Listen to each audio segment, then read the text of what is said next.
Next up, some teal and blue four-year died originally from Michigan and now bouncing around all across the country.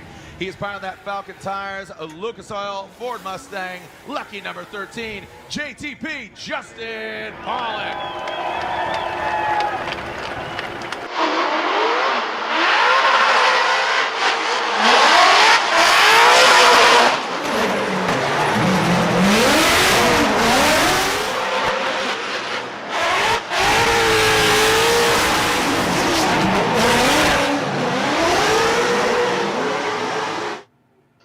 Welcome in, everyone. We are now live. Let's go.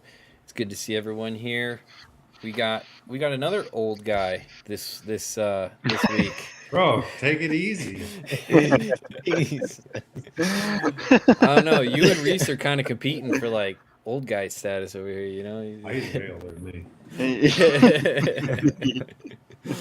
But I think we're all getting there at this point, other than Brandon. Yeah, I know. Yeah, hold it down. Yeah. No. I mean, he's the only one left with hair here, so, you know. I don't think he's got anything to work. Dude, even JTP. Yeah. Let's go. We're taking over the world one by one. There you go, man. All right. Well, welcome in, everybody. Obviously, it's great to have JTP here. We also have, you know, our usually the greatest Herbie of all time. And then we have our, what was it, top 16? Was the round you got to this weekend there, big guy? All right. Yeah. You get 32. That's all that matters. Who won? Alan Hines. He's an RTR driver. Yeah. RTR esports guy. So good for him. Happy for him. I'm actually serious. I'm good friends with him. So. Yeah. Big Mustang guy. But yeah, how did the event go for you, bud? Just a real quick synopsis. Put too much grip in the car. What event was this, just so people that don't know? Then, you know, the good old virtual side, put too much grip in the car. Then 32, someone slammed into me. And then 16, I was honestly confused how I lost, but, you know, it's racing, even though it's virtual. JTP has never been confused why he's lost before. It's never happened. Clear cut every time. Every time. I still completely understand every call. Oh yeah, I'm sure it doesn't ever you never actually bring it up ever, and you just like never mention it to your buddies. Like, yeah, no, this is fair. Remember that back then? Yeah, I just water under the bridge, right? Yeah, and you're just super calm in the pits afterwards. It's great, you know, just you're super talkative and definitely one of the more passionate drivers. I think the first time that I ever actually had, it wasn't like a one-on-one at any means, but it was 2012. It was FD Wall, and that was like my local FD track. It was my first FD ever. Walking the pits, I thought it was crazy. Here comes this crazy fucking cool Falcon guy coming in through the pits and then just laid on the limiter because everybody was in his way. And I was like, who the hell is this guy? Okay, so the thing is that there's a lot of people that like want you to rev it as you're driving through the pits. Yeah. So I think it's like a little misunderstanding. Like I think some people take it as like, oh, why is he being a jerk? Like telling me to like revving it for me to get out of the way. And then other people are like, yeah, dude, rev it. So it's like a lose-lose situation. That was like one of my biggest like first loves of drifting though. Those 410 Roush 8's engines sounded good though. Yeah. That was you and the black dude that drove the eBay car. I've mentioned Tony this car before. There you go. That's his name. Yeah, that thing was so loud. Well, yeah, that was a Coyote, man. Coyotes are just uniquely loud. Yeah, they really are, and we'll get to that because it's an interesting engine platform that you would think would be more common, but it's really not, at least in drifting. I mean, it should be. It's really it's a very affordable platform in my opinion, and I think the biggest problem with that is the size because it's a quad cam overhead. Cam, you know, it's just not. Yeah, it's hard to fit in a lot of things. You know, we worked with Kelsey Rawlings to like get her set up with a Coyote and she was supported by Ford Performance back then to get that in the car. But it's shoehorn, man. I mean, they had to do some stuff with the alternator, power steering, because just limited on space with the subframe and like overall height and width and all of that stuff. And I measured it to like put it into an Arc 7, and I mean, it'd be like touching strut towers. Wow. But power to weight and all of that is, I think it's very good. Right. Well, I mean, it's a hard sell even when you got like the RTR guys who are going to be who run pushrod engines, and it's like when your flagship Mustang guys, like obviously you ran a Ford Mustang engine, but it's like it's tough when you got like the RTI guys running those NASCAR engines basically. And then I mean, my whole push was with Ford to be running something that was relatable, and Roush as well, to run something that's relatable to the people that are watching the sport. I think they're running like a 450, 460 cubic inch, something like that. Right. Engine that's like one off for the program, or it's just not really relatable. I mean, one of those engines like 60, 70 grand, who's going to use that engine? I'm using, a catalog, pretty much like crate engine. It's more relatable. And that was like the whole push behind my program, was to try to run something that was more accessible to the masses, and make it competitive. And I thought we did a pretty good job with that. Absolutely. Yeah. Well, before we get more into the Mustang, I actually want to go back to a little bit of your roots, because you drove something that was literally the opposite, I think, of what a Mustang is. That's an FC RX-7, Hell yeah. So like, tell me about, well, let's just start with the FC RX-7, because that, right there, you're pointing at it right there. That thing, man, I have a soft spot for those cars, but they're just obviously not common in drifting. Now probably because they're older, but like they're not the easiest chassis to drive, I would say, if I'm correct. No, it's like a 97-inch wheelbase, 95. It's either 95 or 97. I can't remember offhand, but it's a shorter wheelbase, similar to like a Corolla. Just, obviously comes with a rotary, and most people don't know even what to do with that. And I felt like I didn't really master it, but I felt like I did a pretty good job about making that engine work. I learned a lot about it. I mean, I was building my own engines at the end of it. Did my own tuning. I mean, I definitely was helped a lot by many people all along the way, but I learned a lot. And I thought that I got to a point that I was extremely successful with that platform. And, like Andy from Andy's Tire is still running my Rebound that I built, years ago, and that car still rips. And if my first FC never got stolen, I'd still have that car, and I'm sure like that engine would still be killing it. Right. I feel like the color and the car is iconic because of you. Thanks. Well, in a way, obviously the car dates further than that, but like, you definitely made an impact with that chassis. Do you think anyone ever in the future is going to make a big push with one of those, or do you think it's just too dated of a chassis now? The slipper. Honestly, I think it's a good chassis. I mean, it's got like long control arms, or like trailing arms on it. The car always had a ton of grip. I mean, granted, things are a lot different now, but back then I was making like 470 horse, or like right around there. And I was running like a 255 tire, but I was keeping up with guys that were making like 800-900 horsepower on a much bigger tire, because the car had so much forward. That it just, but again, it's kind of a handful. The way it rotates is quick. You really had to be on top of things. You had to drive the car. Like it wasn't just like kind of like toss it and catch it sort of deal. I mean, you had to be on top of it. But I also think that developed me as a driver, so that when I had the opportunity to jump in other chassis, it was easier. Right. Because it was kind of like running with weights. And then you take the weights off and you're like, oh, wow, it's like way easier now. Did you ever drive S chassis or any of those other cars? Or no, you just... I literally I've never owned a 240 or a Nissan. I've never owned a BMW. Wow. What I've only actually owned- got you into it? got me into drifting. Yeah. So you guys probably don't remember this, but have you ever heard of StreetFire.net? Negative. Okay, Nope. free YouTube.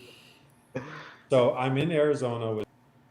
Oh no! Oh no. That's okay. Shoot! He'll come back in. Woo! All right, Yeah, not a we problem. bet. We're good. Keep on rolling.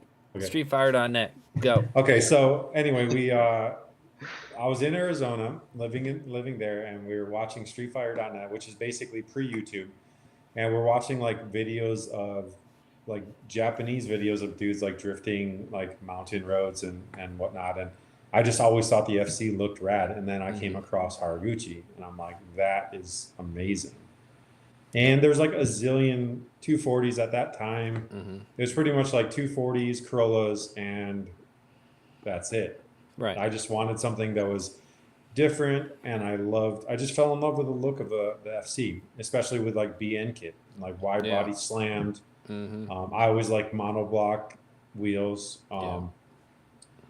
It's a good look. But yeah, I just was like, Yeah. I'll figure out this engine platform. I just want it to look cool because I think Right. drifting in this essence, the car should look cool. And Mhm. at that point in my life, I was like, I was more concerned about the aesthetics than the actual Yeah. performance of the car. And I got an Arc 7, threw some SSR Formula Mesh wheels on it, slammed it, started going to like local drifter events like Naturally Aspirated, ended up getting a Turbo 2 swap from Ross Petty like way back in the day, Wow. swapped it in my garage, cruised that thing around for a while, and then, finally saved up, got like a GP Sports body kit, got the car painted, got it like sitting right. And I'm still on like a GP Sports Super Angle kit, which is literally like a rack spacer and a tie rod. And I did that. That was my setup, so steering wise, until almost like over halfway through my rookie year in FD. Wow. I never really like overbuilt the car. I just continued adding power as I needed it. Like when I got to position or like situations where I couldn't link a course because I didn't have enough power, I would try to figure out how to add more power. So I like maxed out the stock turbo and then ended up getting like a Borg Warner turbo and doing like a pretty basic. My first ECU was an AEM that I got the car running on because I worked at AEM. And then I went to Haltech, did like an old E6K, which is like ancient. Yeah. But learned how to like do that. And then I literally built my first V mount on the car when I was in at Torque Freaks, when I went up and worked with Jason Offland that runs Link ECU back in like 2006 or something like that. So I'm, working on my Arc 7, living up in Portland with Jay, and going back down to Southern California to do some events. And then I ended up moving back to Southern California, and I talked with Chris Forsberg and Nate Hamilton on this crazy situation at a Nopi event that was like the first time I really had any like big power. Riley, yeah. Which was pretty wild, but yeah, I don't know. I mean, I think starting out in the Arc 7, I think a lot of people now don't even know I ever drove that car, but I think it helped kind of develop me as a driver, and it was something different than really nobody else was driving at the time. Tom Mohan was driving one, but I don't think he, I don't know, he didn't. I think he kind of just migrated to something else. And I still think it's a great chassis. It's just tough because, there's not a lot of support. I mean, shoot, I developed my own angle kit for it because there wasn't really any options at that point. Now, Part Shop Max and, some other companies make some good parts for that. But, it was just like kind of figuring it out. And then I went to the Arc 8 chassis, which was also completely different because it was unsupported. But the engine was dope because we did a 3-rotor turbo sequential gearbox. Yeah, look at that bad boy. Yeah, I just had to pull it up. Look how good this thing looks, man. It's just it's fantastic. That was like literally right before it got stolen too. Really? What is there a pretty complex story behind how it got stolen, or was it just Someone grabbed a trailer we and were left. filming a movie, like pretty much the worst movie in the world. And I had brought it home, or actually brought it and parked it at this guy that was kind of helping me with some stuff, like moving cars around and whatnot. And yeah, dude, like I got a phone call at like 3 o'clock in the morning saying that my truck and trailer was gone. It was literally my entire program at that point. Well, I take that back. I was driving for Falcon, but Yeah. it was literally like my life investment and my savings, like everything. I mean, it was the car. I had like a couple spare transmissions. I had those SSR Type F wheels. I had a brand new set of T37s in like prime offsets. I probably had like 10 wheels in there, like, you know, SSRs, Rays, and some Works, all dope wheels, all got jacked, all my tools, all my spare parts. Wow. Damn, man. It was terrible. And I didn't, at that point in my life, I didn't have money for insurance. I didn't have anything insured. Like, yeah, no, I mean, and then also insurance is going to laugh at you when you tell them, like, yeah, can you insure all this stuff? No. Yeah. Right. No, but it's true. Yeah, So like how was like you said, you switched over to an RX-8, kind of like what was that like? Because again, that was another unproven chassis, like you were saying. Yeah.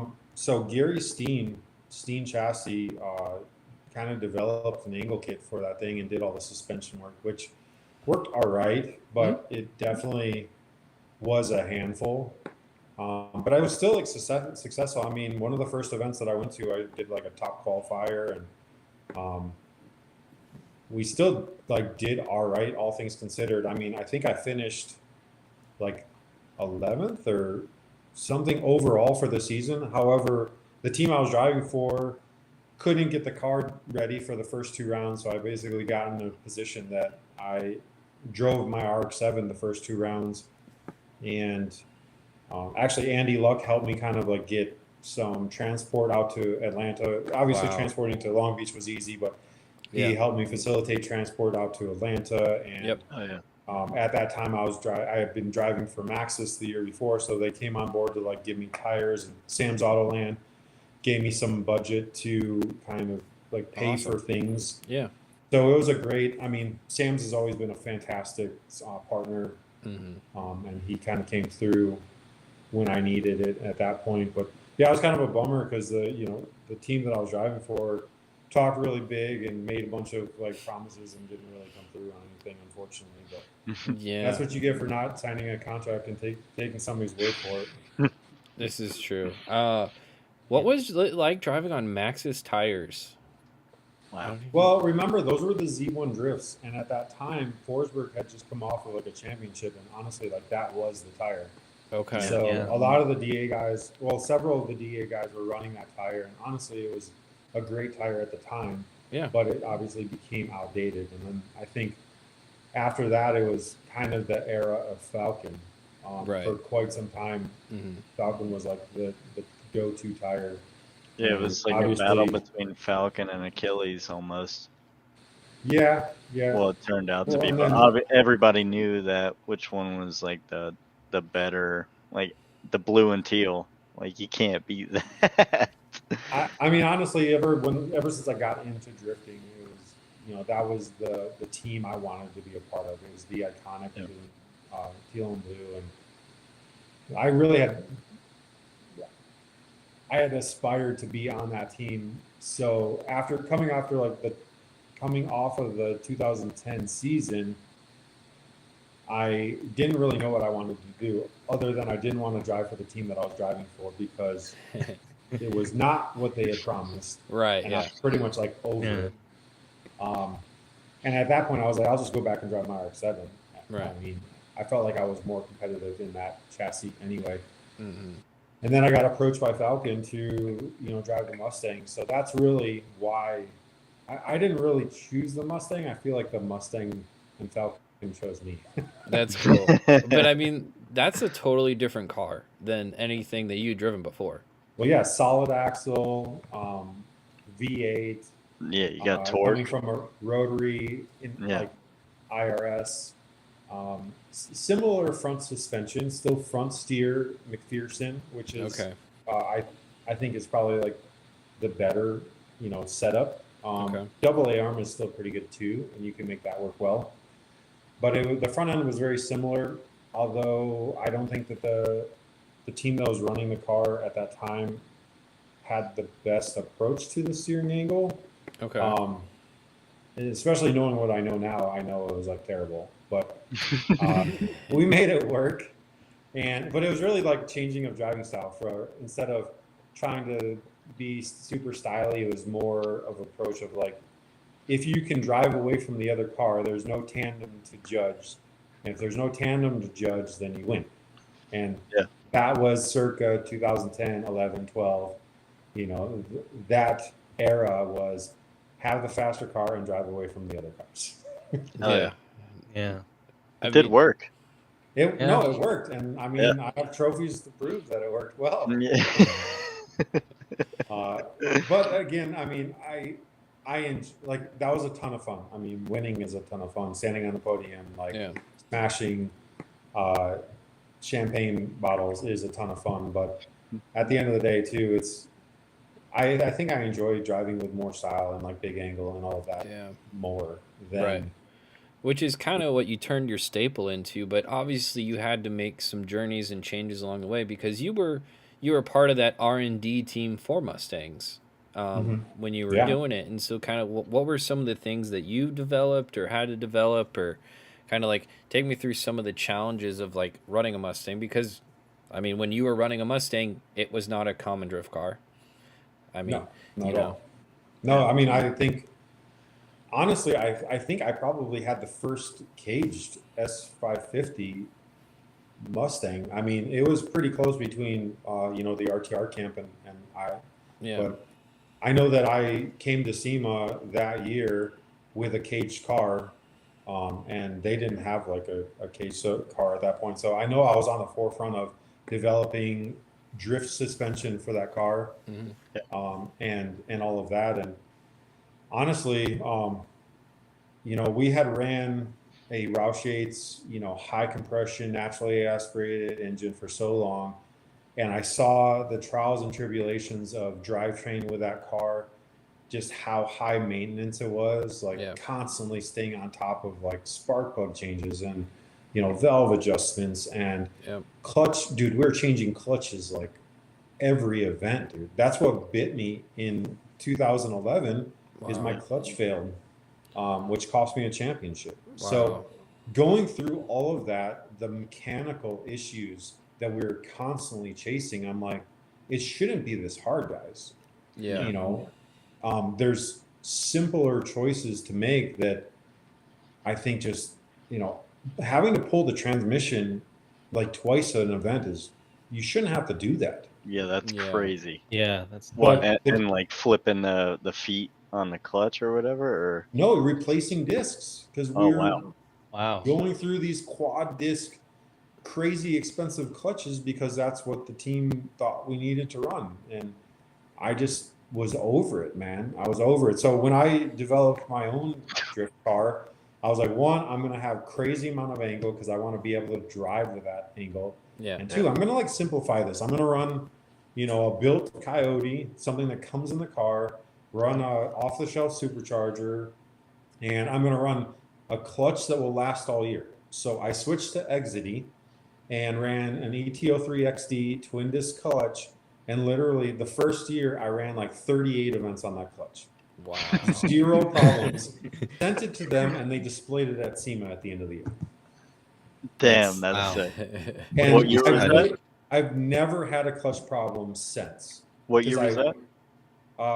2016. Okay. Oh yeah. Yeah, well, I mean 2015 really, because I borrowed Jim Guthrie's car and I ran the exact same clutch then. I've been running the same clutch since I took over my program. It's literally off the shelf clutch. It's like $2,400. So yeah, it's a little bit more expensive, but to be honest, like peace of mind, dude, completely worth it.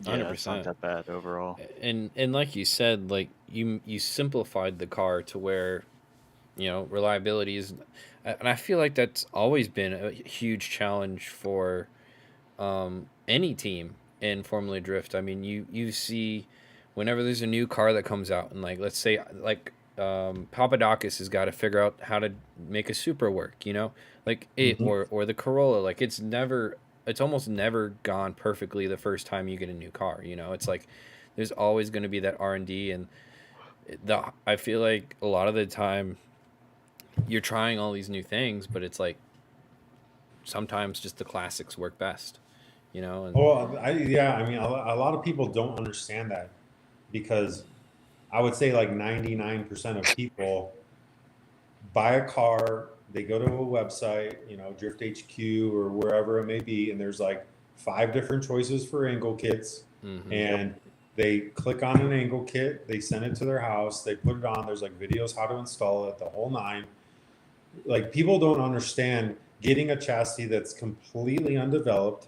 There's not a suspension component for it, and chopping up a stock knuckle, moving a bunch of stuff around, going through range of motion, checking like your Ackerman, like all of these things for a couple weeks straight, just to get a prototype put together to see if it's going to hold up to the stresses of what drift car. Like the amount of stress that's on a drift car steering and control arms and all that is nuts, because you're going, instead of like turning 40 degrees, you're trying to make it turn 60, 70 degrees.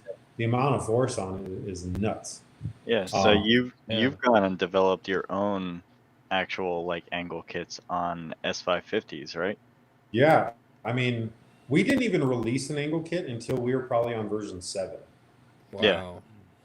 Because I wanted to make sure that I had something that like worked well, that was pretty like turnkey. As long as you assemble it how it's supposed to be assembled. I mean, there's been a couple people that have gotten my suspension and think that they know what they're doing, and I don't know. They start chopping stuff up and moving stuff around because they think they know better, and I'm like, yeah, all right, dude. Good luck. Good luck. Good luck, man. Yeah. No, but I mean, what's kind of like what you've seen? I mean, take me to 2015 to now. Like, what has Mustang now become in the drift world to you? Well, I mean, I think it's like a proven platform at this point. In 2015, 2015. 15. What happened in 2015? You know. I don't know. Waiting for him. He'll come back eventually. He knows now. It's that West Coast, dude. I don't know. It is what it is. Utah, it's spotty. They got drones and stuff. You know. Well, Jersey too, but I'm not there right now, so I'm safe. No. I'm safe. We'll see if he comes back. Hopefully he comes back. He'll figure it out, probably. You guys come here often, or? You guys come here often. Like once a week. Yeah. Like Not once a much. week. There we go. I like your sweatshirt there. Thank you. I got it from somewhere, either Hollister or H&M. I didn't know if Boundless made like an F1 sweatshirt. That fun. All right. It's just- I gotta start looking at some of these questions. There's a bunch of questions in here.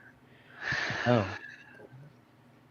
We got Yeah. we got Dan Savage, we got Blueberry, Dan Phil, Savage is here to cause problems, dude. we got Yogi, we got Chuck, Always an instigator. we got Bystrack. Is that actually, or is it you? You know No, what? it's him. Hey, he's back. You died again. Back. You're You're good. resurrected. Yeah. If it happens again, just reload the stream or whatever. It'll be fine. yeah, I did. All right. Cool. All right, But we're yeah. good. So you said 2015. 2015. Yeah. So 2015. Yeah, obviously at that point, I mean, I thought the car was like already becoming established. You know, Vaughn had a championship in 2010. I got like second place in 2011. You know, we both had successes there on out, but it was pretty much just him and I at that point. And then 2015 comes around. We got the new, or 2016, I guess, like we got the new S550 chassis. Obviously, Chelsea's been extremely successful. James this past year dominated. Yep. I mean, James could literally drive. A You name it. Fiat. You know, John Deere. Yeah, he could He drive. dude, He could drive a pumpkin with wheels, and it would murder it. He's just incredible.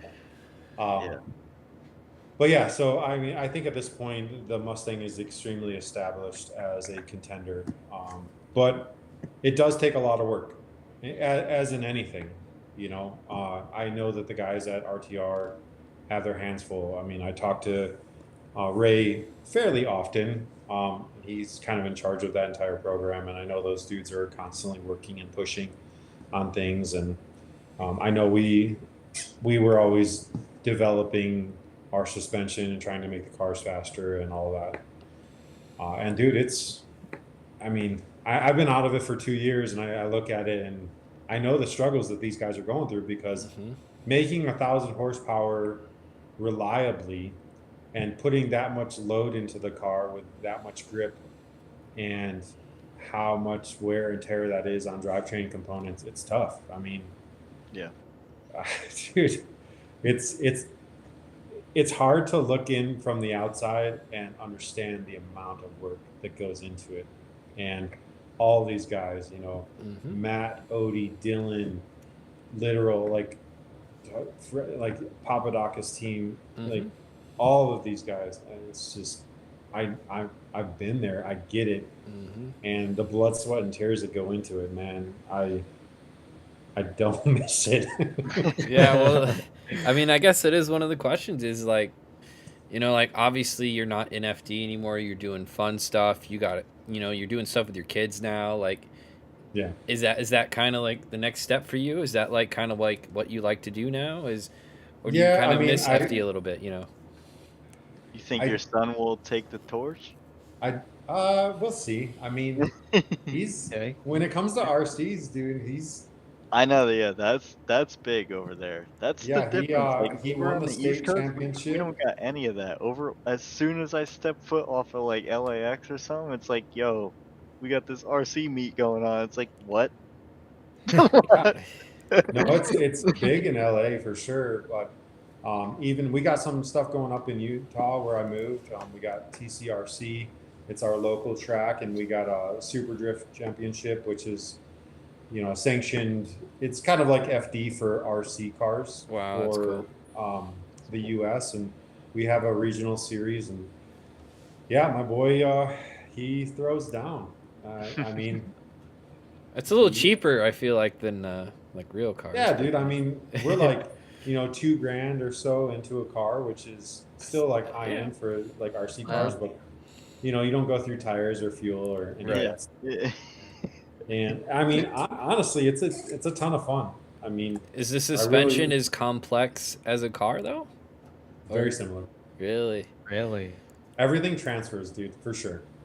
I mean, the alignment that I put on the RC car is very similar to what we run on the race car, and I've even basically developed suspension that does exactly the same thing as what the race car does. Wow. And it's inconsistent to drive because it's very dynamic, but it's super fast. Interesting. So RC drifting in terms of like, so like what's, I don't even know there's so many different like questions like I have about this, but like RC drifting as like a competitive sport, is it, what tires I guess are you using? Is it, and then like suspension, like how would you, what types of suspension is it? Do you have the different types of suspension you have in different cars? Or is it all just one universal like chassis? No, all the chassis are different. Okay. But you know, you can set up so there's like toe gain or, you know, dynamic toe or a camber gain and all of these things. So it's very similar on how you can set it up compared to a real car. But it's typically not a multi-link. The lower control arm design is a little bit different. Knuckle design is different. It's less dynamic because if you think about it, like everybody's using a certain chassis, and then you can't take away pickup points. You have to use all of the pickup points, and you can only move them so much. Well, in RC, there's no rules about that. So you can kind of move the pickup points wherever you want, or you can even like 3D print and design new knuckles or new whatever you want, really. And then they have all sorts of different steering racks and steering type styles. There's a ton of different things, and most of the stuff shares common bolt patterns. So you can take a whole front bulkhead or front subframe, if you will, and bolt it onto a different chassis. Wow. Everything kind of mix and matches, and there's different transmission styles. You can do gear drive or belt drive. And Damn. the rotation of the transmission changes like how the car loads, all of these things. And then the motors and ESCs you can tune with like turbo and boost. So how like the power ramps on. It's Wow. It's like a crazy place to get lost is what it sounds like. Wow. full nerd. Yeah. You go full For nerd. sure, like full nerd. Full Are there nerd. any restrictions or constraints with the cars, or can you genuinely do like whatever that's the most competitive? As long as it's IRS, you can't run. So there's a couple chassis that are considered like a solid axle. You can't run that. Okay. But as long as it's IRS, IFS, dude, run what you run. Hell yeah. I like that. So the major limitation is there is a spec tire, and everybody runs the same tire. Hmm. So, which I like, Yep. because when you're on a fresh set of tires, it's super slick. But you get a couple battery packs through, and then you start like finding grip and all of that. But you can tell the cars that have the grip dialed into the suspension, because they're a lot faster when you put fresh tires on. Interesting. But it's also crazy because you can get like 90-degree steering angle. Just drive the entire track. Like, oh, it'd be Pretty crazy. much, dude. Block. Wow. It's rad. I mean, so we run. We're sponsored by like Futaba, which is pretty much like the best transmitter company and make like the best gyros and servos. So with that setup, you can go on your controller and change your motor tune, your ESC tune, your gyro, and your servo, all three through your telemetry on your controller. So it's full on like awesome. That's so cool. I mean, and I'm sure that you can teach so much with your kids, like about building real cars from it too. Absolutely. I mean, between that and like RC crawling, he wrenches on his own stuff. And he's learning like suspension and how that works and the different parts of the vehicle and how they all work together. And I mean, I started out with RC cars when I was 10 too. So I mean, he's been messing with RC cars since he was like 3. Right. I mean, dude, he's 12 and he won the state championship. And then I think he got, is either 7th or 9th at Worlds this year. Wow. That's Wow. insane. So I mean, but it goes to show you, I mean, like it transfers over. Mm-hmm. Oh, 100%. It's like the same thing as like how I used to play Forza on a stupid controller. And then as soon as I hopped in Alex's car just for like a little test drive one time, he's like, "You understand throttle control?" I'm like, "Yeah, dude." I'm like, "Yeah." Absolutely. I mean, even the first time Jax like drove his 350Z, so we had built him a 350Z when he was like 10. And the first time that he got in the car, he understood like counter steering and all of that because he had been RC drifting for like 2-3 years. Yeah. That's cool. Awesome. Honestly. You want to quick mute yourself and unmute yourself? See if we can get this like little Mine? noise out of it. I don't know. Maybe he's got to spin his cable. Is that mine? Yeah, spin your cable. Spin what cable? What cable? I don't know. Do you got a cable connected to the mic or something? Off the laptop mic. It's dog. the laptop mic, bud. Oh, is it? He's basic. Yeah, spin your laptop on, like a basketball. Oh, dude, Harlem Globetrotter that. Did that help? No, but it's all right. It is. It was really good. No, for it's a awesome. minute. And then, Yeah. If you had some, Herbie, go ahead. I was gonna say then it started doing little spotty like sounds, but that's okay. I don't give a damn. Yeah. Oh boy. Okay. So Dan Savage is here in the chat. So yeah. Dan. And I mean, there's been a couple questions on this, and just the somewhat possibly contentious relationship between you Art and RT and R, or RTR and stuff like that over the years. Is that what was that kind of like? You know, because they were like your, I guess, big rival as a team. What did you say that? That well, he can we just ask if there was any drama between you and the RTR camp? I think Brandon V also asked, can you tell us a story about you and Vaughn and the whole fender kicking story? So What are you talking about? I come to terms with that. I forgave him, even though he doesn't even know that I forgave him. I was no, literally, like, I was so tired of every time his name or face like was brought up, yeah, being so frustrated with him and just my blood boiling because, yeah, dude, it was like completely unacceptable.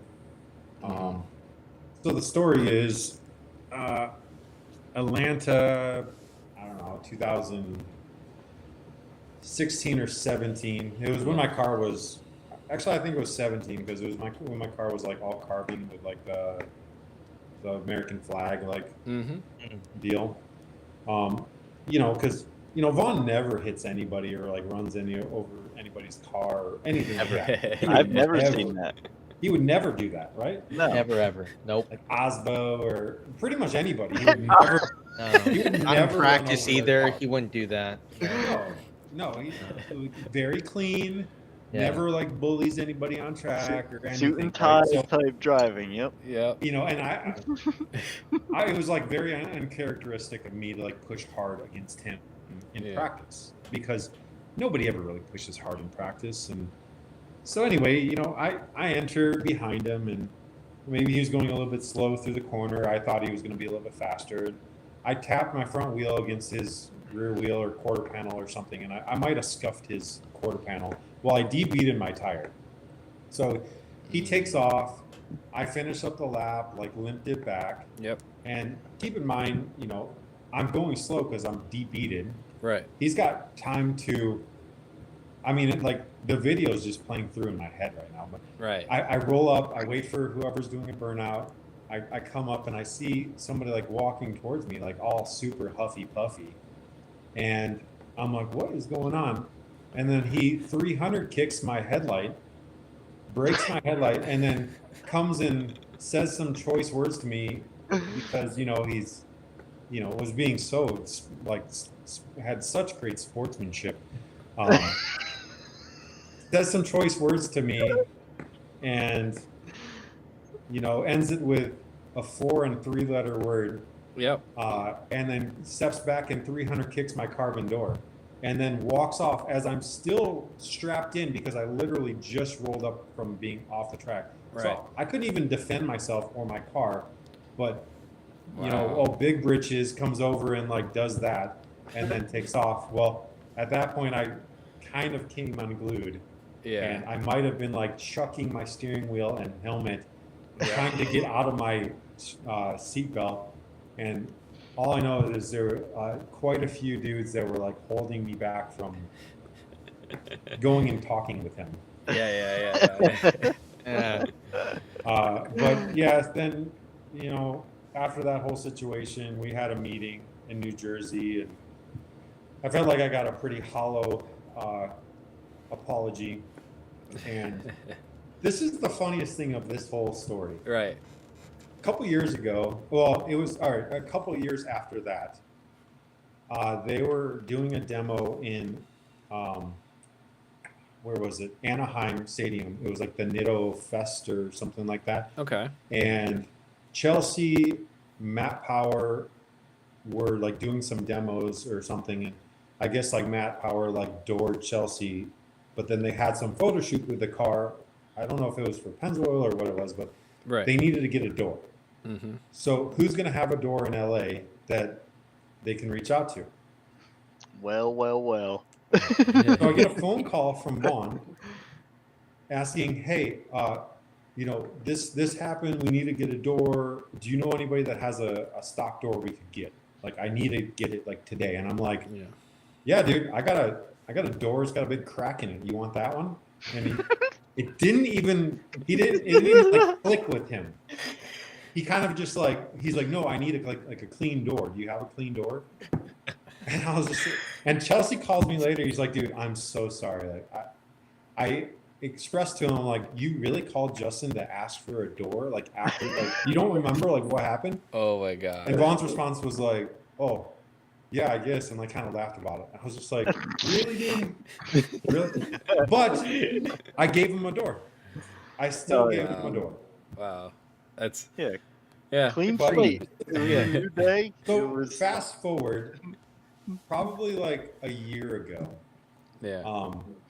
So I'm Christian, and I try to, Yeah. you know, follow like a good Christian like approach to life Yep. and try to do the right thing and live with that in mind. Right. And I was listening to a sermon from our pastor, and he was basically telling about how carrying that weight of being like upset with or like pissed at somebody really like eats at you.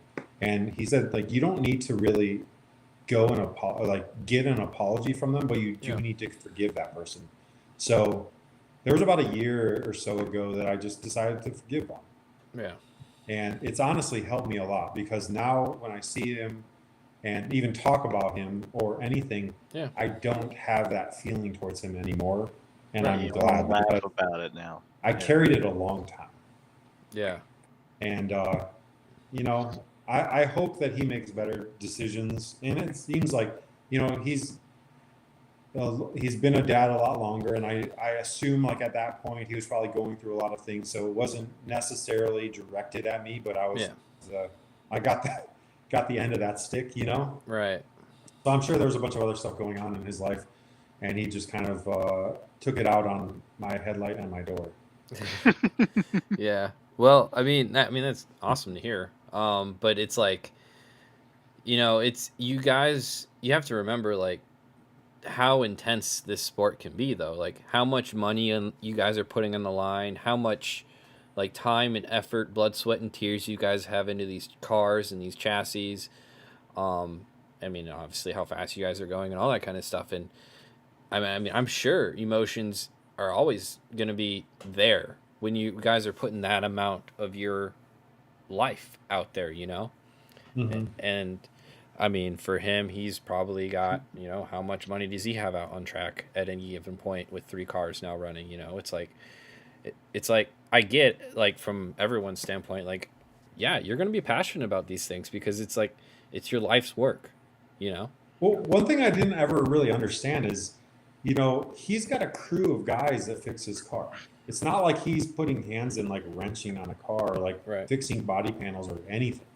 So I'm not only having to pay for it, we're obviously both having to pay for it, but I'm also the one that's fixing my stuff. Granted, I have a crew with me at the event, and they always like took care of the car. We always like make sure it was looking fresh and like. Yeah, but you put hands on. But I'm the one that's replacing that stuff after the event, personally. So why am I going to make any more work for myself? Like that I never understood why he couldn't get that. Like, why would I maliciously or intentionally do that? Yeah. Like, come on, man. Like, let's think about it. I don't want to like mess up my car. I want it to look good.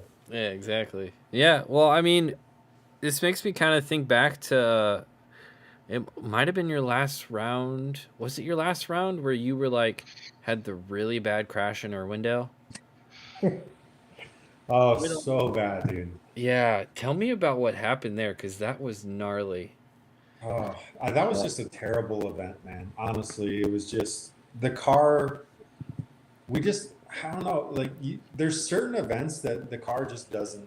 It's just like not there, and I don't know what it was. Because typically at Irwindale, like, I throw it down. Like I've had Max multiple, angle, all the shit. Like I've had multiple like top qualifiers. I've podium. My first podium was there. I've had multiple podiums there, but there's just sometimes you go to an event and things are just not clicking, and you're kind of trying to like force it, doing whatever you got to do because you're already invested in being there, and you're trying to fight through these gremlins of things just not working. And Yeah. that's kind of how it was. I just wasn't settled.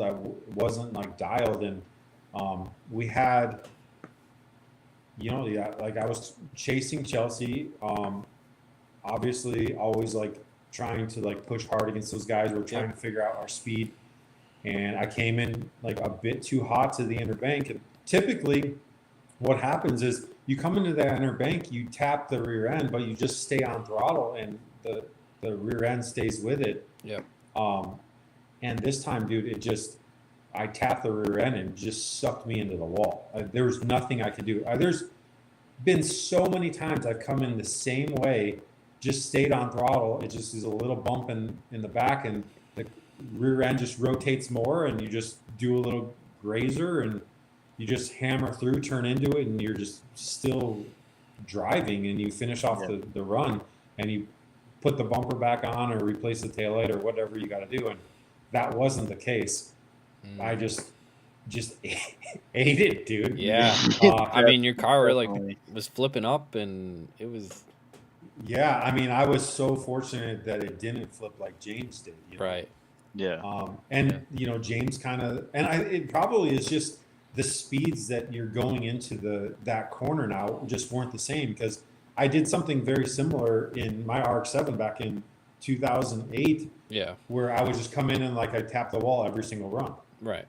But now I think the speeds are just so great. There's so much grip and everything that it's just harder if you miscalculate at all. And that's just what happened. I just miscalculated, came in a bit too hot, and next thing I know, like I was in the air, and I just kind of like turned into it, and fortunately was able to keep all four tires like back on the ground when I landed, because dude, like replacing a chassis is terrible. And that was the end of my drifting career. But I don't know, it was one of those things. It was the thought of like, do I want to go out like that? But honestly, like I feel like I've accomplished enough in my career that I don't look back and rethink like, oh man, I wish I would have done this different.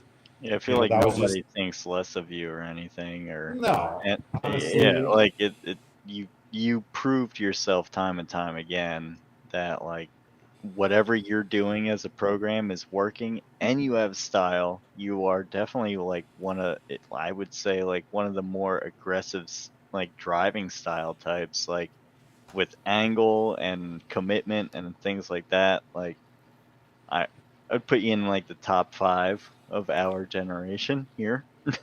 I mean, you were one of the few drivers ever to get a 100-point qualifying run. Yeah, 103. Tanner, James, and I. Yeah. That is not an easy feat. And honestly, that's okay. My question is, did it feel like a 100-point run when you did it, though? So this is the funniest thing. I've been waiting for these shoes from Sparco. So they had done like some custom shoes for me. Yeah. And had my logo, had the American flag, like the whole nine. I was super pumped about them. And like I was joking around with Stan. Stan was on my crew at that time, and we were joking around like, these are going to get like bring good luck, and like we were just kind of joking around. So anyway, I go out for qualifying and I throw down that run, and it felt pretty solid. Yeah. But I did have a slight correction coming through inner clip 1 into outer zone 2. I like big flick. I mean, maxed out angle. Yep. And I had to pull the steering back like a hair, like towards zero counter. It wasn't zero counter, but I pulled the steering. It didn't like just like flick over and like lock. It was more like big angle, and then it was like this. Yeah. Yeah. So I knew that as a driver, but the thing is that at that point, the back bumper was facing the judges, and I was like at least at 90 degrees. So they're looking at the back of the car. There's a bunch of smoke. They don't see the front end of the car. And then I proceed to like paint the line for outer zone 2, like graze the inner clip for inner clip 2, paint the line again. Or actually, no, I think it was like inner clip to inner clip. And I basically left like paint on the painted the outside zones and like touched the inside clips, like wobbled them. So all they saw was the back half of the run was pretty on point. Yeah. And I think at that point there was like they were correcting like for X factor, like Yeah. before there was an X factor. Yeah. And Yeah. I think they were just pumped on the run. And looking back at the run, I can see why they gave me 100. Mhm. But I came off the track. I remember hearing it in my headset, looking to stand, and I was just like, it didn't even feel that good. That's crazy. And we both like laughed about it. But honestly, I mean, I think that was one of my Yeah. better Do you have a accomplishments. favorite run though that you've done in FD, or favorite battle that you've had? That was like, wow, that was Honestly, cool. I think the most memorable run was against Takatori in 2008 in my RX-7. Okay. This is it's going back. Yeah. 2008. So he had won Rookie of the Year Okay. at that point. But What obviously does he it was drive? I can't remember. It was the two-door R34 Okay. Yeah. with like the Oh. illegal suspension and like the whole thing. Mhm. Well, that was my rookie year, and the trials and tribulations of like running a car, and dude, I was like blowing up differentials and transmissions and engines, and I think I ran like 4 or 5 events, and then the other 2 I like broke with mechanical failures, but I still finished like 16th overall. Yeah. And that was so I was basically battling Takatori for like, in my opinion, it was like for Rookie of the Year. Yeah. Even though he won it by points, I was like, it's coming down to the final round. Yep. We're battling for 3rd place. I'm like, this is the battle for Rookie of the Year, and I beat him. And same spot, I came in off the bank, super hot, like angle through inner clip 1, and just threw it and pulled a grazer on outer zone 2, like the inner bank, Mhm. and he just walled it. And he like straightened out, like Oh wow. tapped the wall, and Yeah. I'm just like finishing off behind him or in front of him, and I kind of like drew him into disaster, and that was like a huge moment for me because one, I like battled it out with a dude that came from Japan Mhm. in a car that was like way nicer than mine. Yep. That was my first podium, Yeah. and that was like a massive moment for me. I remember just the guys tossing me up in the air, Yeah. and it was just super memorable. And That's I cool. felt like that really was a big boost to my program, to my career. That's Oh, yeah. cool. I mean, Dope. are you the when was is that the last? What was the last RX-7 ever to podium?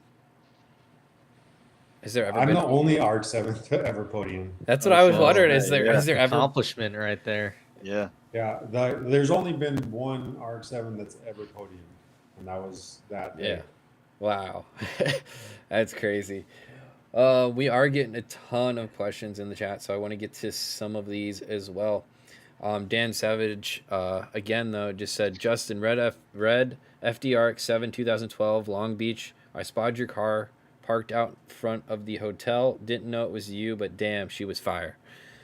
Shout out. That car was I put in some work on that car. That was like pretty much like a full resto mod on that thing. I remember getting every brand new like OEM seal, like window seal, like all the trim, dash, like everything. That car was extremely fresh. Awesome. I miss that car. I wish I would have never sold it. My son wishes I never sold that car. I mean, what do you I mean, I'm sure it's worth a pretty penny now too. Yeah, and I mean just how I had it set up with Yeah. like DG5 coilovers and T's and like Mhm. that whole setup. It was all the one that got away. Blobbery, I don't know, Blueberry, something like that. He says, the RTR demo cars in Justin's car are the reason I am putting an Illuminator S550 in my car. Shout out to you. Malik asks, what's the best part of being a Ford I don't know. Were you technically a Ford factory driver? You probably were in the Yeah, Like- not like Ford proper, but Ford Yeah. Performance. I mean, Yeah. they still support my program. They're still like building my engines, and Mhm. honestly, it's unreal. Okay. Because I look back when I started drifting, and to think that I would be working with like an OEM and developing an engine program and having them building it at their facility, doing dyno testing, getting them feedback on things. Even when I started running the Coyote, it was still pretty early on Yeah. in its development, especially in a Gen 2 platform. And just being able to work with the guys that designed that engine Yeah.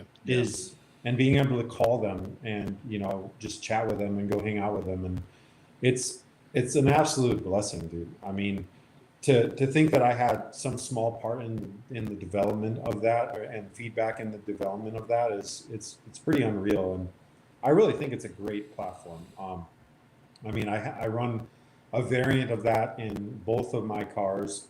I've ran Gen 1 Coyotes, Gen 2 Coyotes, Gen 3 Coyotes, Illuminator XSs, all sorts of different supercharger setups, ranging from 700 horsepower to, over 1,000 Mhm. at the tire. So we're looking at like 1,200 crank and Right. making them live. And, it's one thing making a couple dyno pulls and like putting down some numbers. Yeah, People don't understand if you can have 1,000 horsepower FD car or even drift car in general and drive it like we drive it, and it can live for a year or year plus. I mean, shoot, the engine that's in my demo car.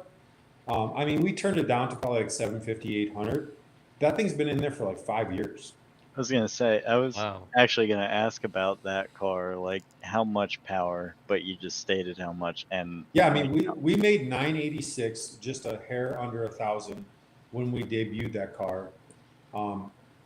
The happy spot was probably like 930, and we had this small pulley that was in a box that says "Do not use," and we only pulled it out against like Osbo or Field or Odie or the heavy hitters at that time. Yeah. Where we basically knew we were going to lift the heads and we were going to have to like replace the engine.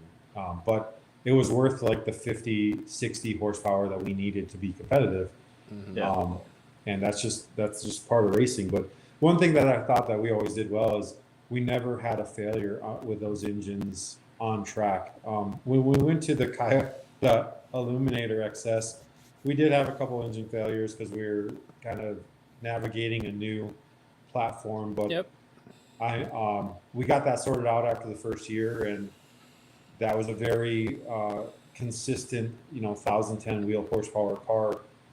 And I mean, I'm still running the same engine that I ran the last season in the comp car, the one with like the SEDEV sequential gearbox. And that was the one that I kind of slammed together from a bare chassis right before Laguna last year, which was a ton of fun because that car had been sitting since Irwindale.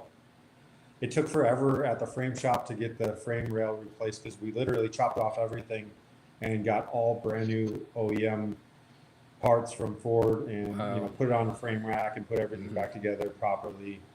And I was a part of that whole process to make sure everything was like square and true. And then we were in a position where the engine in the demo car like needs to get replaced. Because if I load it too much, it starts pushing a little water. But it's to be expected for an engine that's been in a car for 5-6 years. Yeah. So it was like either baby that thing through Laguna, which I didn't want to do because I just wanted to like hammer at that track, Right. or get the race car put back together. And I'm glad that I did that because I had some great help. This local guy, Matt Zamora, awesome painter, came and helped me prep and paint that car in like one day, let the paint cure, and then 3 weeks later I had a race car again. Wow. And I forgot what 1,000 wheel feels like, especially grabbing like sequential gear, like with the SEDEV, just like being able to like grab row gears. And it's so easy to link everything when you have enough power. No, it's Power true. on demand. It honestly felt like a video game. It was insane being able to link like pretty much every straightaway at Laguna. I mean, we were just getting one lap out of a set of tires. Oh, I believe Of it. course, Yeah, I yes. believe it. If that, yeah, honestly, like, you know. Oh yeah, coming they- around the last corner, there was like it's nothing. like, left. yeah, it's like, man, this is gone, but we gotta Through finish the her out. wire. That's so An cool. absolute blast. I mean, and it like seeing video from that track, it just looks like, I mean, it just reminds me of like something that you would see out of Goteville, you know, like that's where, Yeah, you know, like where it was Yeah. like they're drifting these road courses and they're just going insanely fast all over the place. And then when I saw the videos from Laguna Seca the first time, I was like, oh my gosh, this is amazing. Because like there's other road courses. I mean, I guess a good comparison, if you drove Grid Life South back in the day, and then you were able to drive at Road Atlanta, like that was probably the craziest road course that people were driving back then. yeah. Road Atlanta's awesome. I mean, yeah. honestly, there's sections of the track that's way more fun than the judge section. Oh yeah, Like the Yeah. VS's on the backside are Oh yeah. a ton of fun Oh, yeah. because you're cresting like blind crest, and you basically have to like commit to like enter Yep. that right hander, but you're entering blind.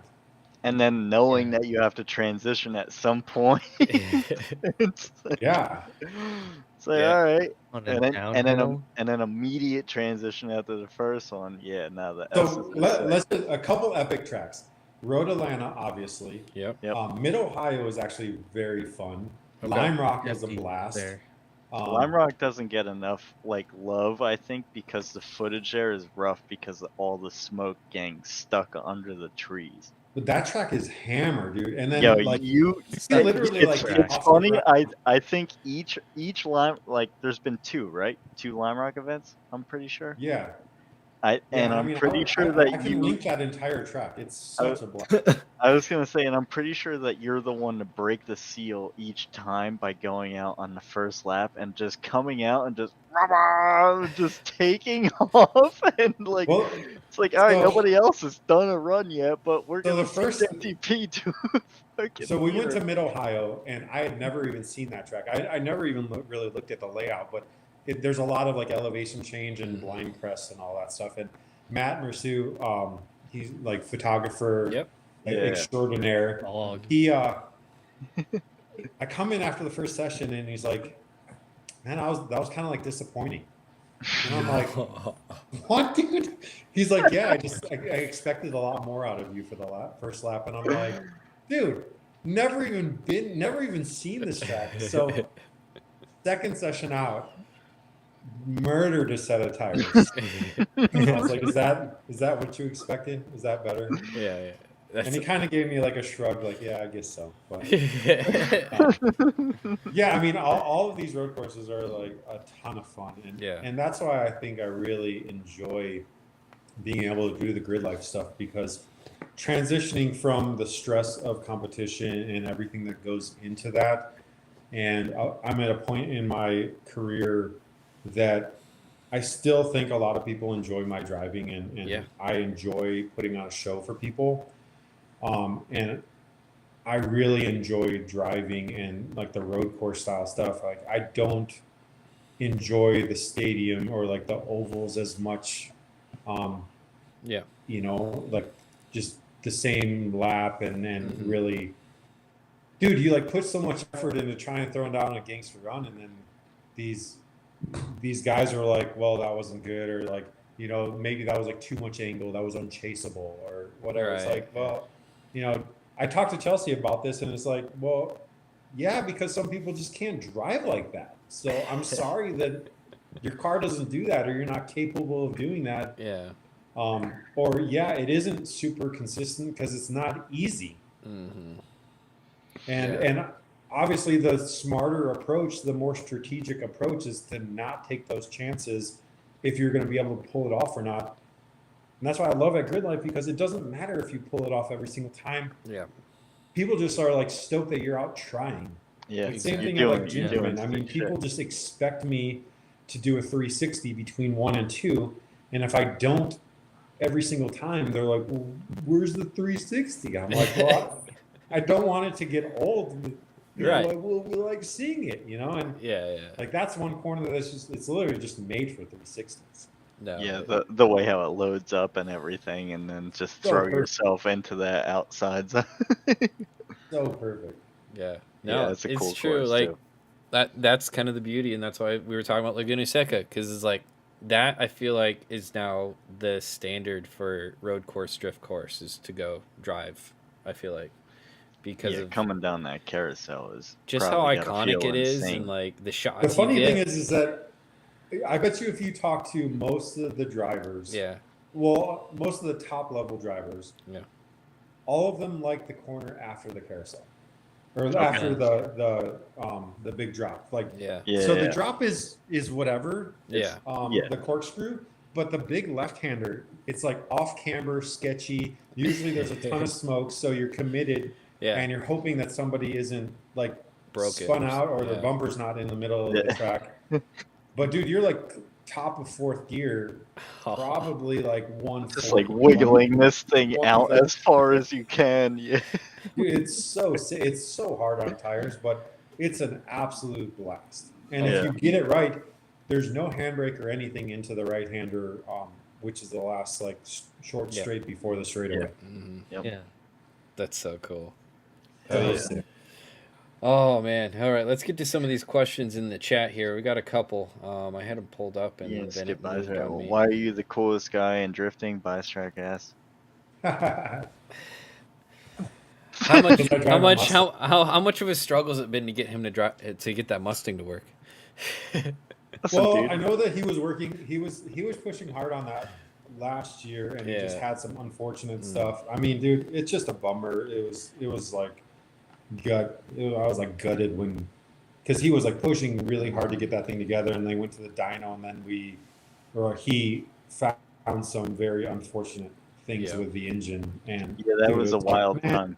Blowing the coolant out the rear and oh, dude, like the block is cracked and like yeah, stuff is yeah. just like non-disclosed things on Yeah. that. Did he tell you about the fuel rail, how that came undone during the so he had it running idling for a while, and then went like just snap throttle, just like let it go real quick, not like a dyno pull or anything, and then all of a sudden he's sitting there, he's like, I smell fuel, and so he turns it off, whatever. Thank God we didn't do a dyno pull or it wasn't running longer, but the whole fuel rail, it was on these like chintzy little aluminum like mounts, and one of them cracked, and they were all like they were pulled.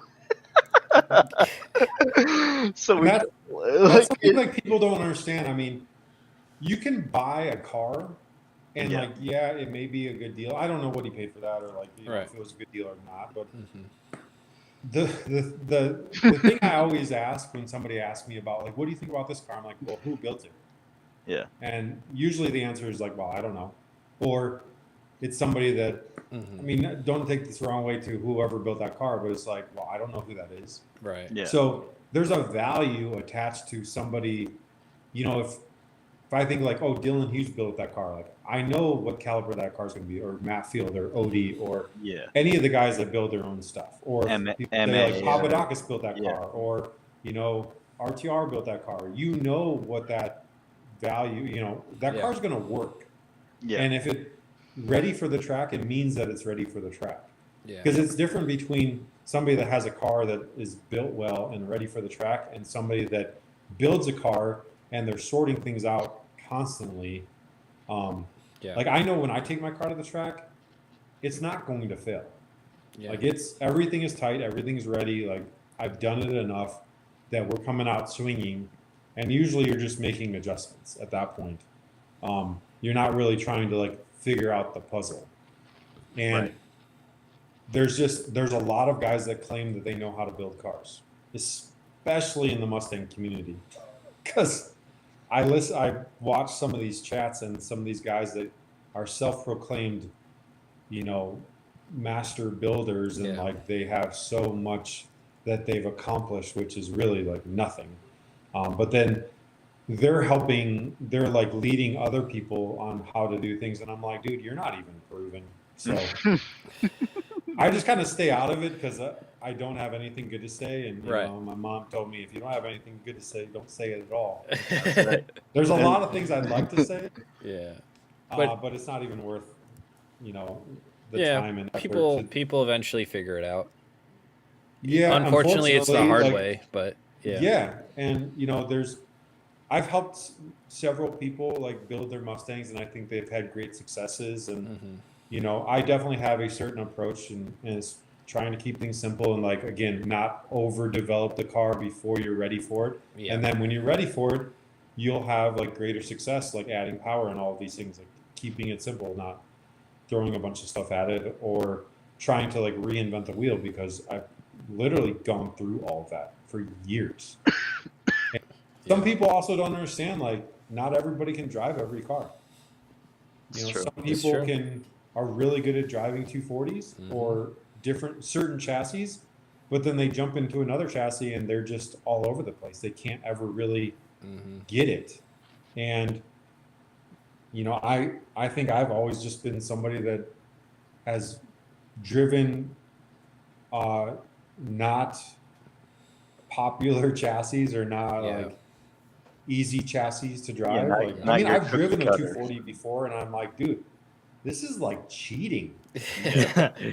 Self steer or even like a BMW for that matter, or 350Z, like stock 350Z. It's like cheating. I mean, it does everything for you, and I just like to challenge myself more, I guess, or I don't know. Or maybe I'm just dumb. It just worked out, I guess. I feel that though. Yeah, I mean, so we got a question from Malik here. He says, "What are some unique things you love to incorporate into your builds that wouldn't be noticed on first glance?" Well, so I think of myself as like a pretty good fabricator, and when it comes to, and I've been doing like a ton of CAD design now, so I think, I could pretty much build whatever I want to build. Yeah. But I tend to try to keep things simple. So if I can use something that's like off the shelf, and I don't see like much of like a performance gain by spending a bunch of time fabricating something. For example, like on my Mustang, I use a stock core support. It's like a plastic metal infused core support, and I weighed it and everything, and then I started like weighing material to do like a tube front end, and I was like, it's marginal, the difference, and it already mounts like the headlights and all of these things. So I just chose to use like a simple stock core support, kind of like stripped down, but still using factory things, instead of like spending a bunch of time on like tubing things out. And I see these guys that like have a perfectly good car, like square, not damaged or anything, and they just lop the front end of the car off to like do a tube front to make it fancy. And I'm like, why? Then you gotta fab up like a spare, and then a spare for a spare, and spend all this time. I don't know. I think one thing that when my approach to like building a pro level car is to try to keep things like fairly simple, and not try to like over engineer things. 100%. Because you can get caught up in just trying to make the craziest car, but at the end of the day, it's got to be easy to work on. And I think that's another thing too, is as I'm building a car, I really think about, okay, if I need to like get to this, like what do I need to move out of the way, or how I route my lines, or how I like put bolts in, or anything, because I'm constantly thinking about, all right, if I have to remove this, what do I have to remove to get to this? And then also in the back of my mind of like, okay, where is this weight? Where am I adding weight to the car? Can I put this in a different spot where it's going to help me weight-wise? It's going to be easier to work on. Am I going to have to pull a bunch of stuff off to get to this? And just making it really easy to work on. And the first car that I built, or the first rendition of the Mustang, which is my demo car now, I put a lot of fittings in there, and just the way I like ran things, and then learning over those 4 years, I omitted, I think it was like 38 AN fittings. Wow. By just routing things differently, and that's all weight and potential leaks and all of these things. So the newer car, like the race car, was way simpler setup, way easier to work on. And that, I mean, I did like one gusset on that car, which the older car has like full gussets, like the whole A pillar to B pillar is like all gusseted. I mean, it looks dope, Right. but it's like extra weight, is not really needed, any of those things. And now, I mean, shoot, you can just go to cage kits and I hand fabricated that stuff. Now you can just go to cage kits and get a cage that literally like welds in, and you weld it to all points in the chassis. It's amazing. I was gonna say, like, yeah, the gussets were like a thing because we didn't have that technology, or you guys didn't have that 3D, like the scanning.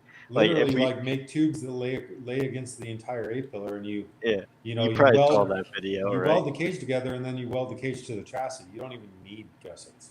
Yeah, exactly. Yeah, where he was making fun of the gussets and everything in the Club Loose forums. Shout out Club Loose for their rule book and their silly rule because they look cool. Well, I'm a Club Loose guy.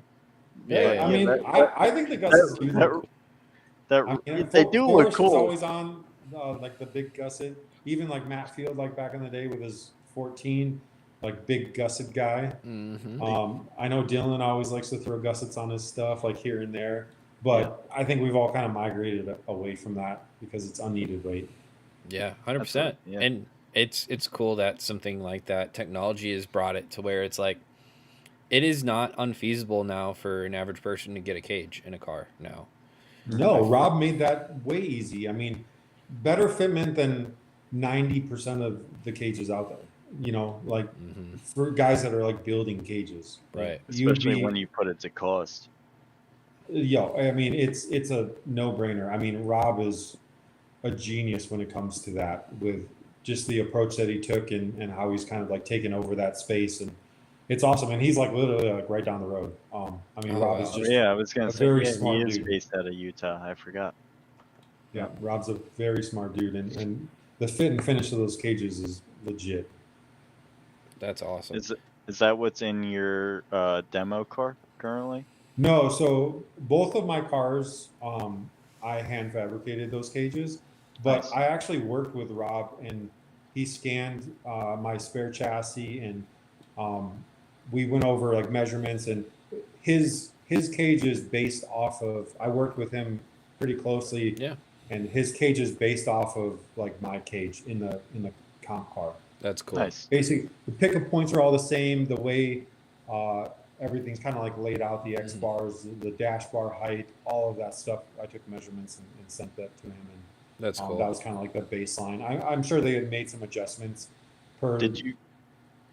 Sorry, I was gonna say, did you go to engineering school or anything, or just a regular old dude? Just learn from the streets. Well, I worked at AEM early on in my the early 20s, so I learned a lot about like engine tuning, engine management, all of that stuff.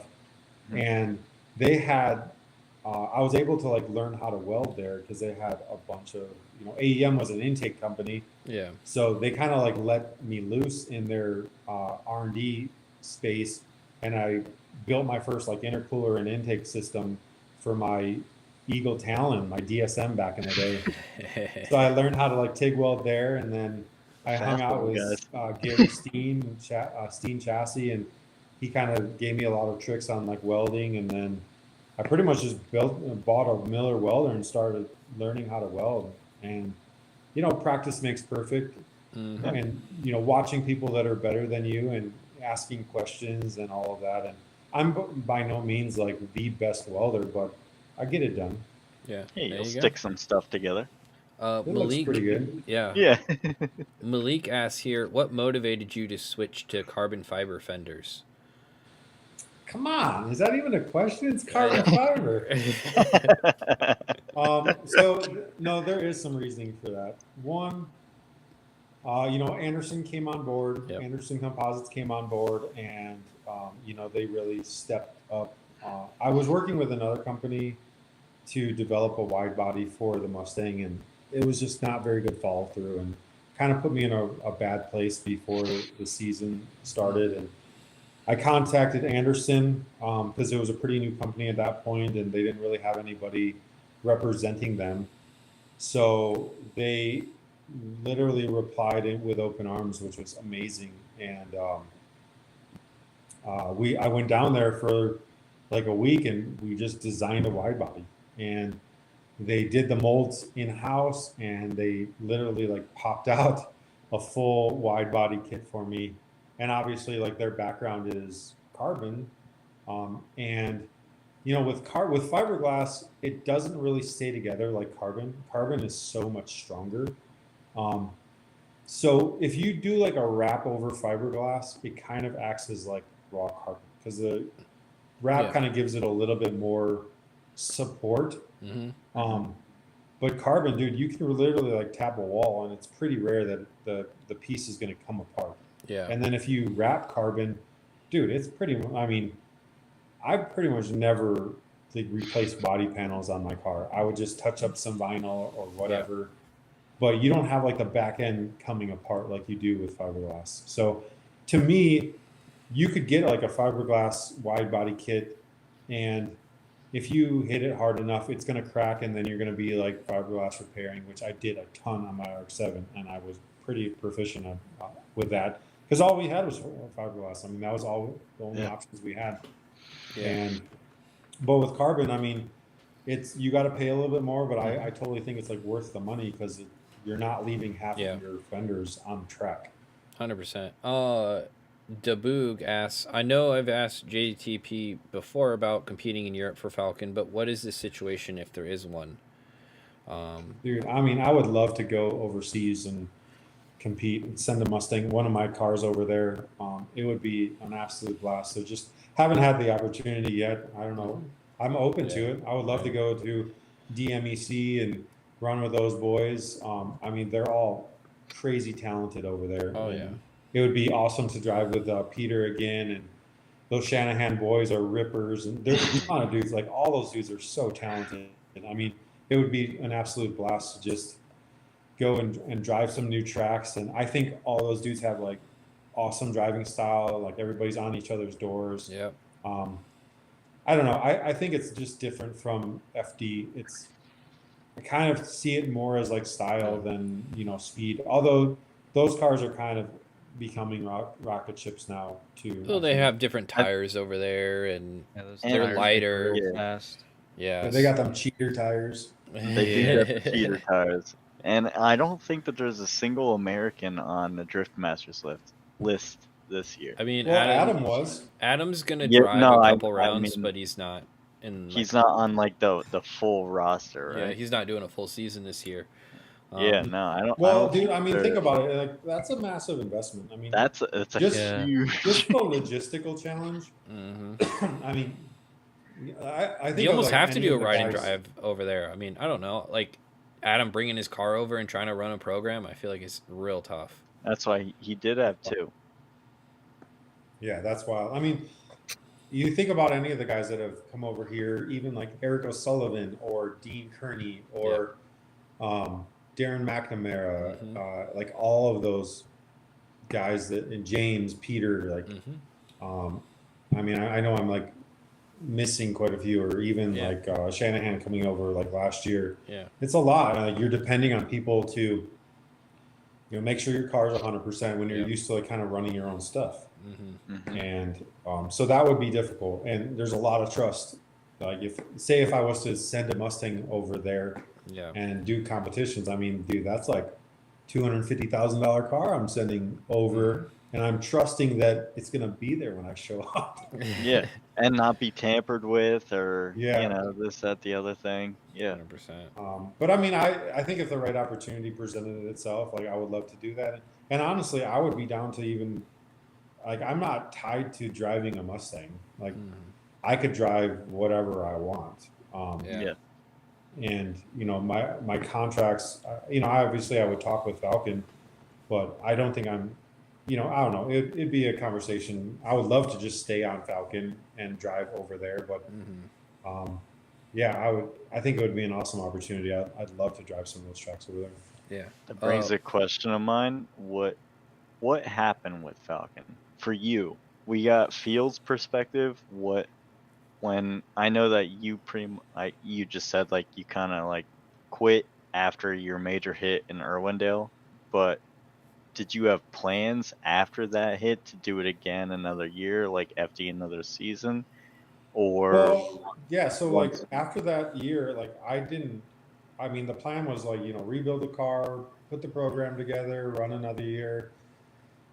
I was kind of in this, just this. It was like Groundhog Day, dude. I mean, honestly, behind the scenes, a lot of the drivers feel like that, Yeah. and it's funny because the first couple months after even like the first half season, I would get phone calls from multiple drivers, like a ton of drivers actually. Hey, how is it? Do you miss it? Like all of these things. Like I'm kind of going through the same thing. I don't know if I want to do this, but the money's good, and that's kind of the only reason why I'm still doing this, and all of these things. And I was just like, wow, like I'm not alone. Because to be honest, like the last couple of years, I kind of felt the same way. The only reason I was doing it is because the money was good. Right. Yeah. I enjoy drifting, but the cost of and the pain and agony of dealing with calls and all the effort that went into things and just dealing with it is like the only reason I was staying in it is because of the money. Yeah. So did Falcon backing out of it, did that like persuade your decision, or It made things a lot easier. yeah. Okay. Because at that point, I mean, I've been one to, like, when I create a partnership, I work really hard to not change partners. I mean, so I've been on Falcon a long time, and I am very thankful for everything that they've done for me. I mean, it was life changing. Literally, Antonio wrote a book that said drifting, or, had a t-shirt and stickers that said drifting changed my life. And that was literally me. Yeah. Like it changed my life because I went from super struggling to being like fairly comfortable and successful. And it wouldn't have happened if Falcon didn't give me an opportunity to drive for them. And, it got to a point where, some partners like backed out, like Lucas pulled out that same year. So, and that was before Falcon announced things. So I'm like, all right, well, I still got tires. I still got like enough money to kind of make things work. Right. Yeah. But I didn't want to go into the red trying to be a pro driver. Yeah. Yeah, And- you were already there. You've done your dues in a way, like Yeah, and when Falcon kind of, well, they called me and they said, hey, this is where we're at. We're not going to go back to FD. We just want to give you a heads up. We understand if you want to go a different direction, but we just want to try to give you as much heads up as possible, which was not a lot, but they couldn't do anything about it. I mean, Right. they got the call from like up top, and they didn't want to put any drivers in a bad position. So I took a day and I was thinking, all right, we got Odie, Dylan, Matt, and I, all top drivers. We're all going for tires, So who do we have? Nitto is pretty much like locked in. They're not getting any more drivers. Yep. I wasn't going to drive on Kendra's. I mean, Ken does. Yeah. GT was pretty much like the only option. And I'm like, they already have like 8 zillion drivers. And I'm thinking, all right, so I know where I stack up. If I approach them, most likely I'm going to get a tire deal to some extent. I feel like I'm established enough. I'm going to get a tire deal. Actually, all those dudes are going to get we're all going to get tire deals. Yeah. Yeah. Like Mike is a good dude. And especially for you, I think that you two would have probably nailed it right No, off I mean, the start. I've known Mike for like a long time. Like I knew if I called him, he'd figure it out. Like I feel like I'm established enough that would have happened. But I also thought I'm going to take a tire deal away from somebody that really needs it. Yeah. Where you were already thinking about maybe backing out. Well, and I'm like, dude, I don't want to take a tire deal from somebody that has worked really hard to get that deal. And I know that they really need it and they're pushing hard to develop themselves in their career, and they're on the up and they're trying to make this happen. I know those struggles, and Yeah. I was like, dude, or I could just call Falcon back and be like, hey, so what are your plans? And that's what I did. So I was like, all right, so you're not going to FD.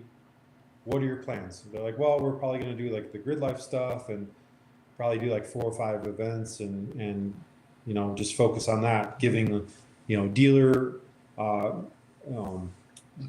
dealer activation, bringing dealers out and giving rides and that Okay.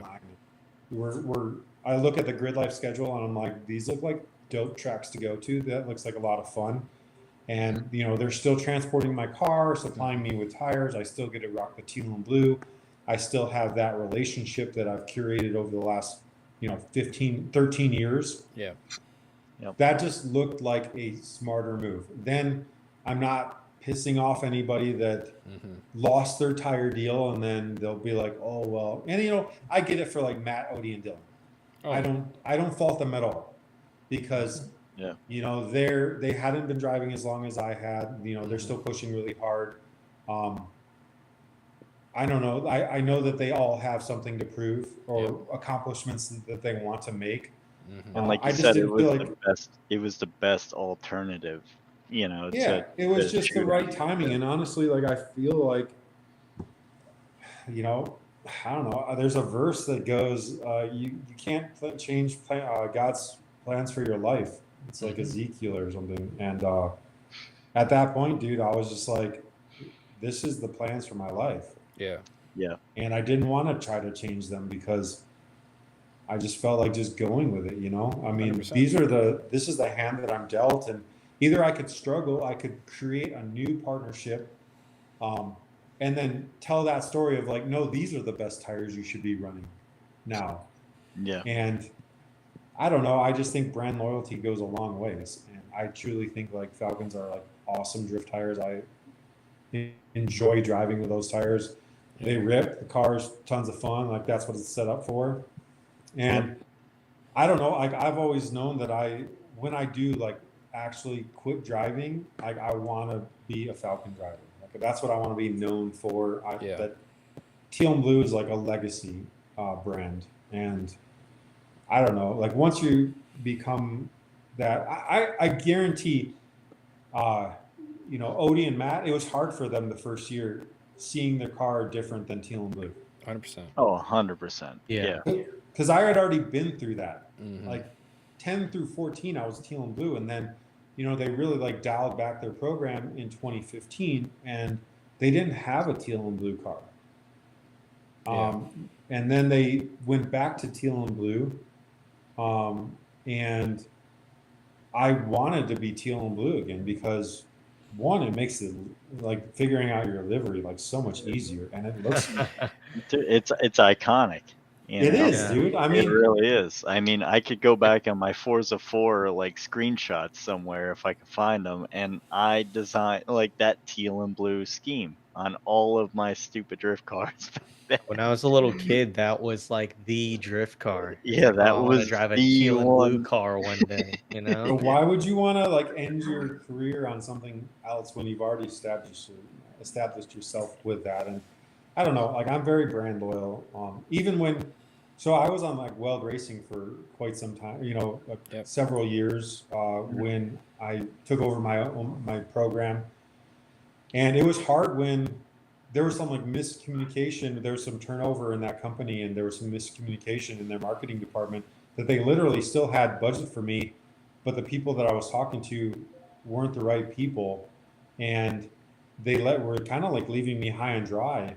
So I contacted Rays, which I was like, dude, I mean, Rays is like an iconic brand too. So if I can get Rays on board, and they took me in with open arms, and they've been a fantastic company to work with.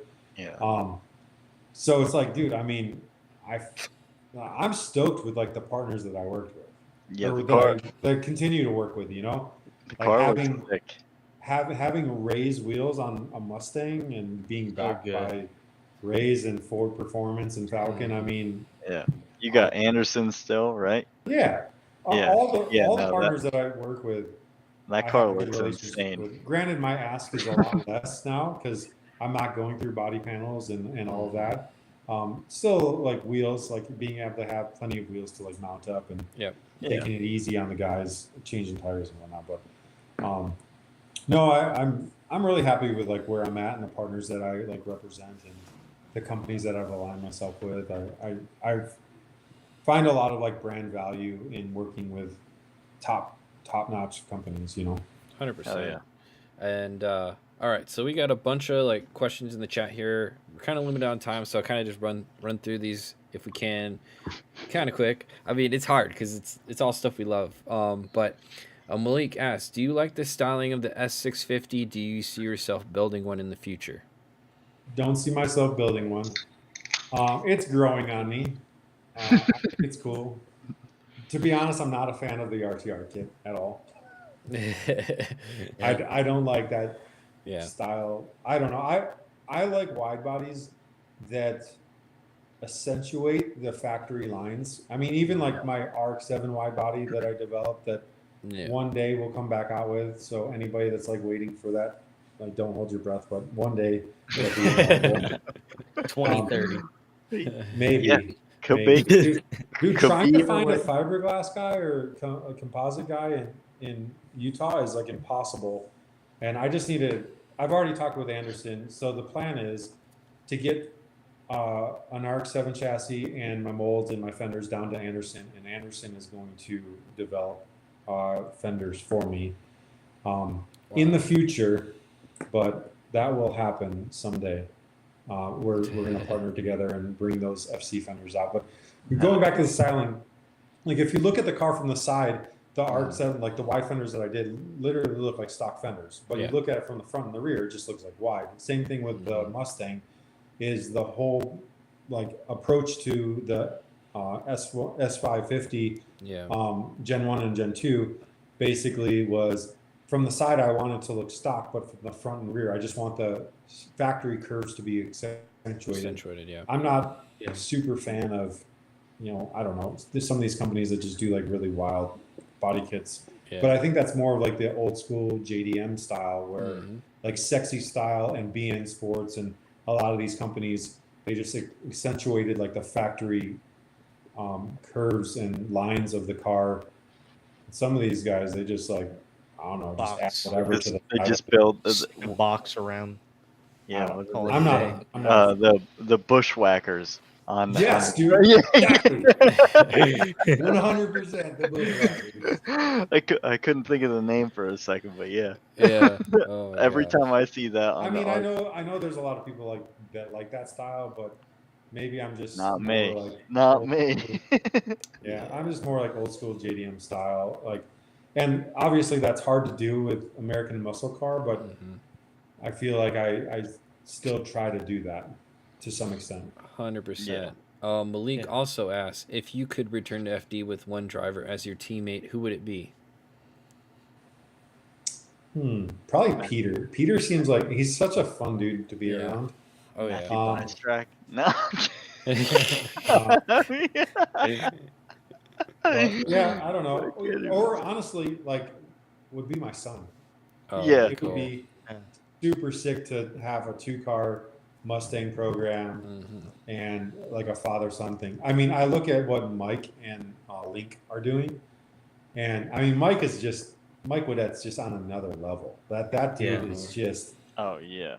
He's the epitome of like the wildest, the craziest like dreams you could have about building drift cars. Like, who puts a rotary in a McLaren? Like, bro, you are like on another level. Or like full tube chassis, renowned like 787 style. Dude, like I don't even get this 5-rotor. It's amazing. And then the path that he's laid for Link. And what Link is, the opportunity that Link has had is just amazing. I mean, I remember meeting Mike in the parking lot of Irwindale.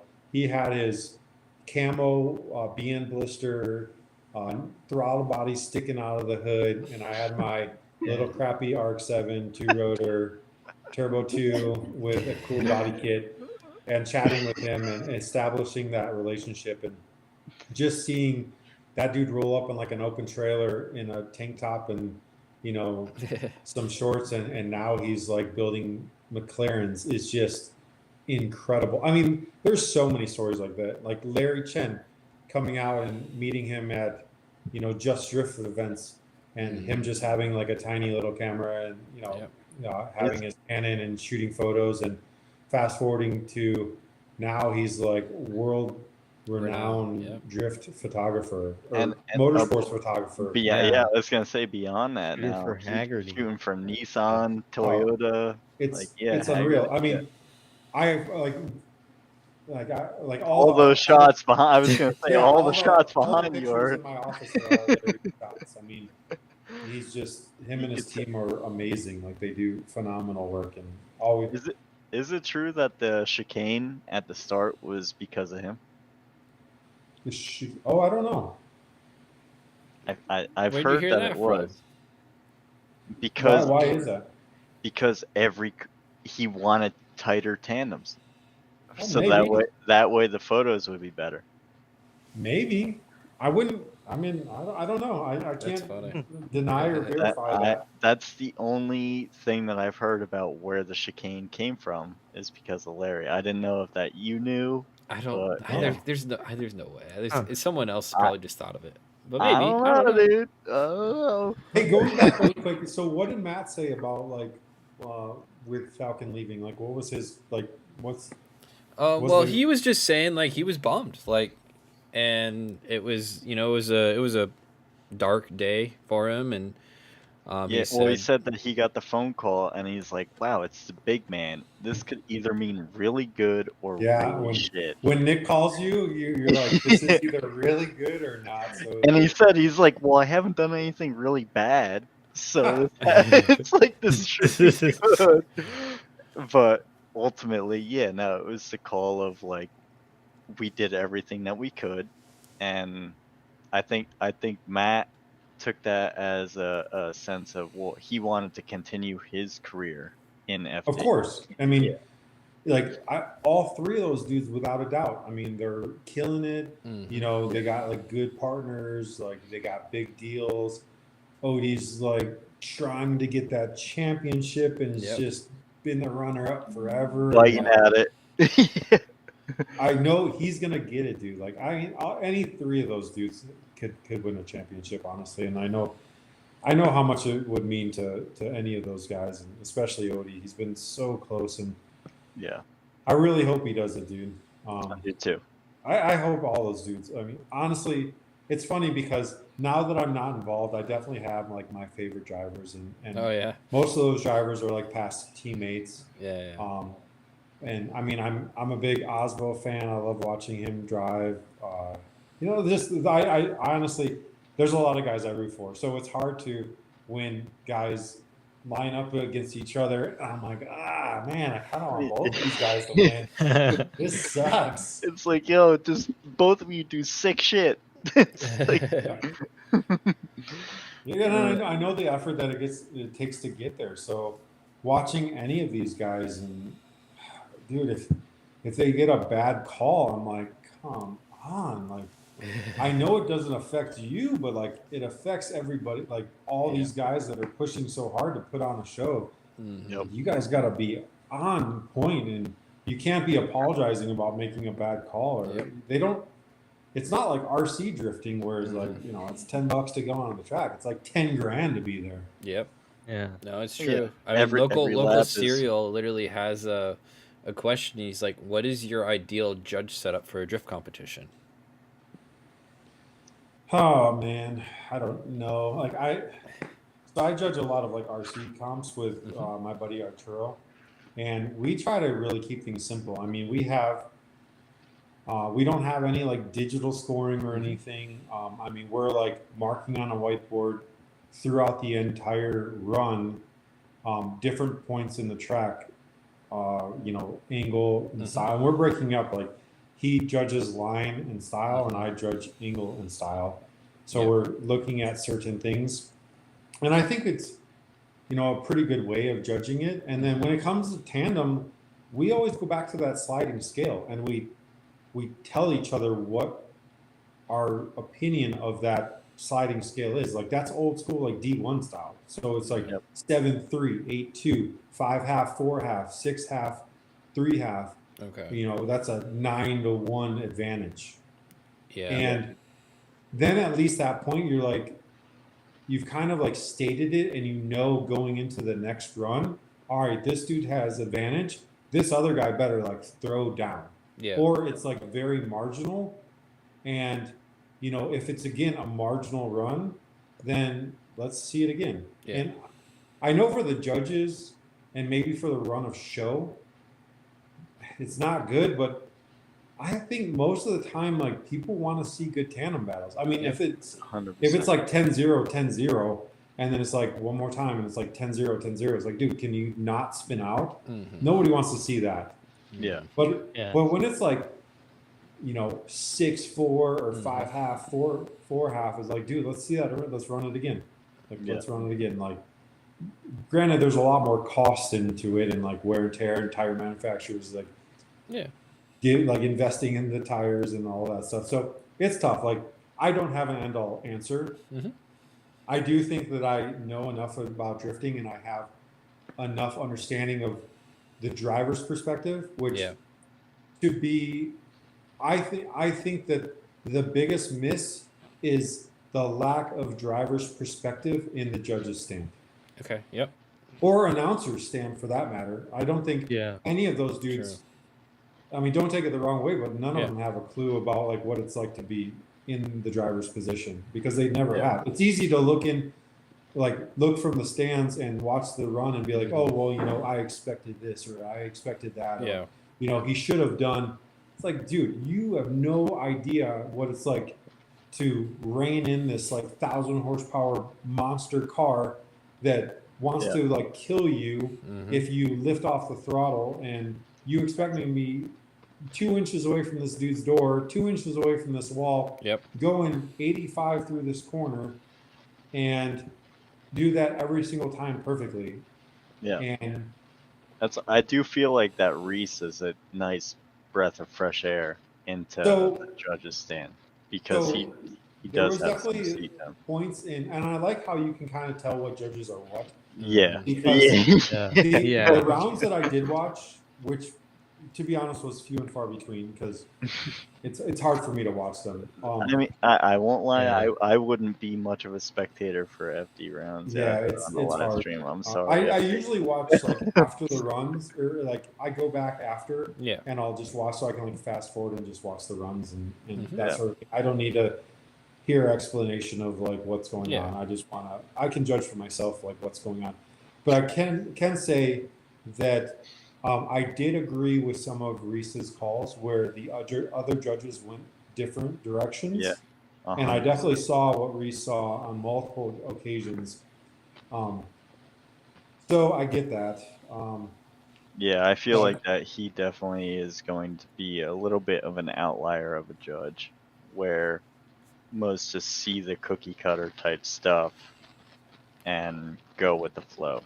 Well, I mean, and the reality is each guy kind of has their own perspective on what they want to see, and that's kind of the challenge. And I mean, in a perfect world, you would set criteria, and every judge would think the same way is the best way to hit that criteria. But the reality is some people like to see this more to hit that criteria compared to something else. You know, like, or just to understand that the fact that every chassis is different, and to hit that criteria is harder in this car versus that guy. But it's also like what's realistic. Yeah. You know, like what are realistic goals that these judges have of the drivers?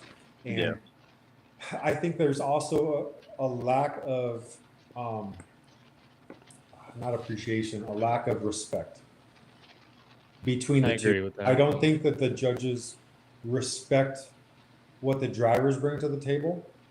I honestly think as a series, I don't think that the series necessarily respects what the drivers bring to the table. I think that there's a bit of like replaceable, like drivers are replaceable. Okay. Which Yeah, there's always going to be drivers that want to come and drive, but at what level? Yeah. You know, is there going to be always Jack Shanahans that show up? Yeah. Or are there going to be Odie Baskis? Or is there going to be Matt Field or Dylan Hughes that shows up through the Pro-Am ranks? Yeah. Or is there going to be somebody that shows up and just doesn't really do anything? Yeah. You know, are they just getting knocked out in 32 every round? Or are they somebody that's actually going to come and throw down and be able to get on the podium? Right. Yeah.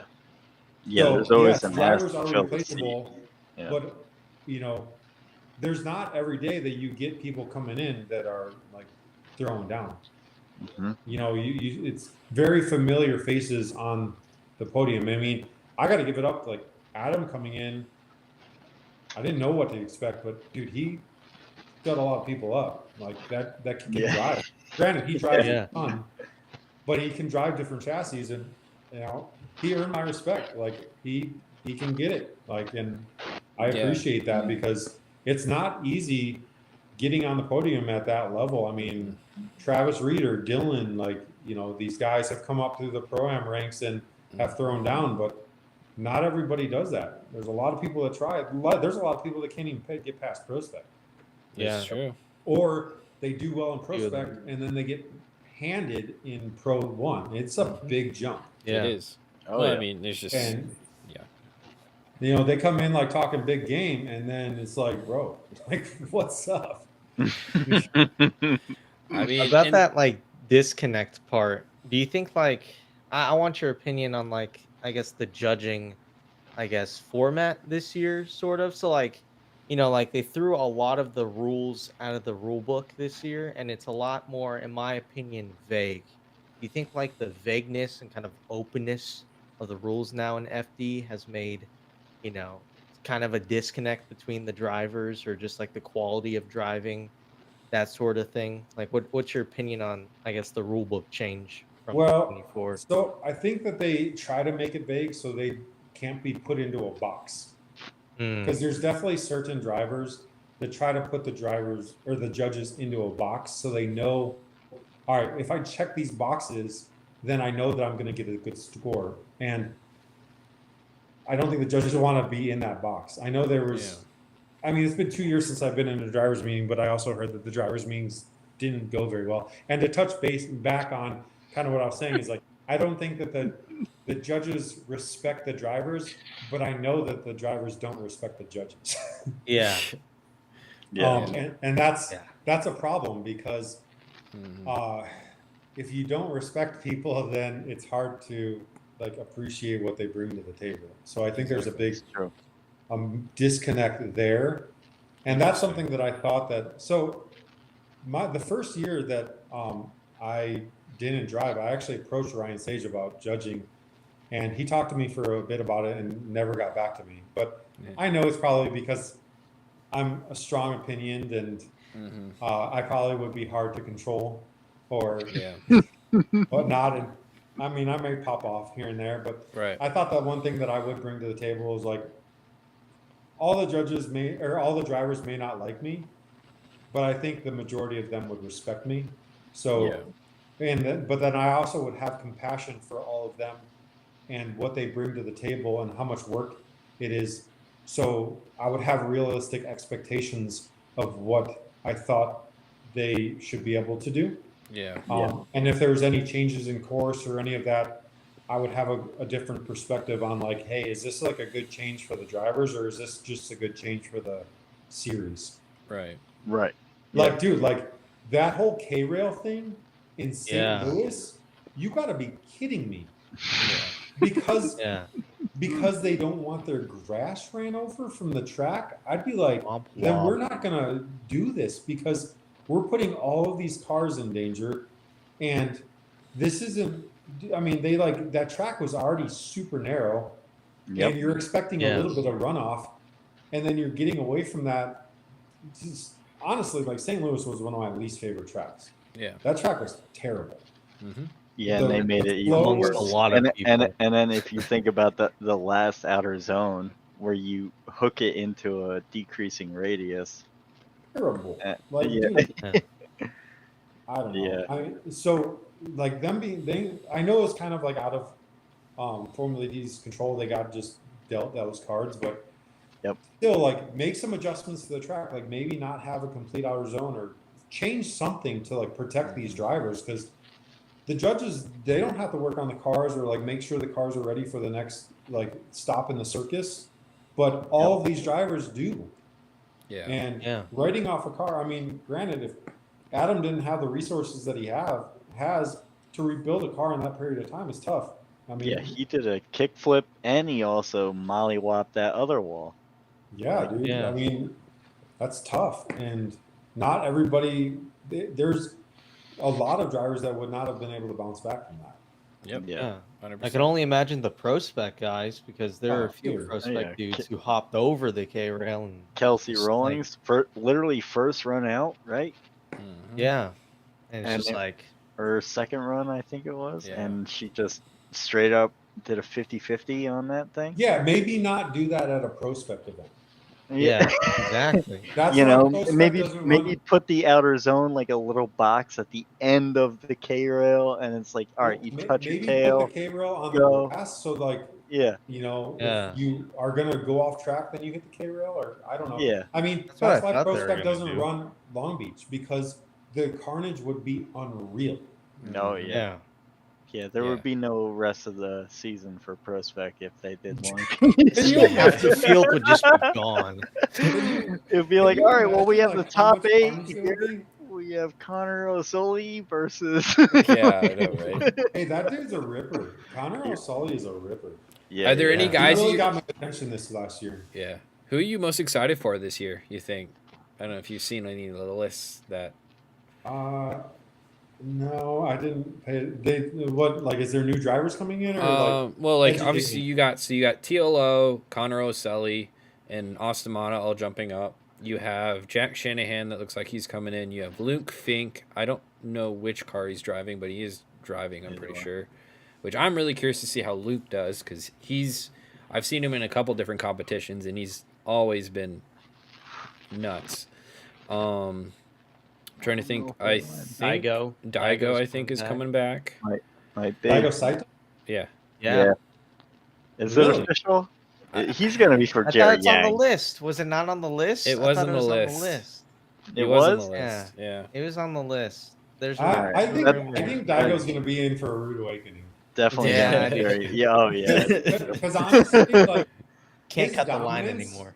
No. he was like the king of this. Yeah. The king No of more this V space. anymore. Just a He was, hand like, over here and master of just. proximity, Yeah.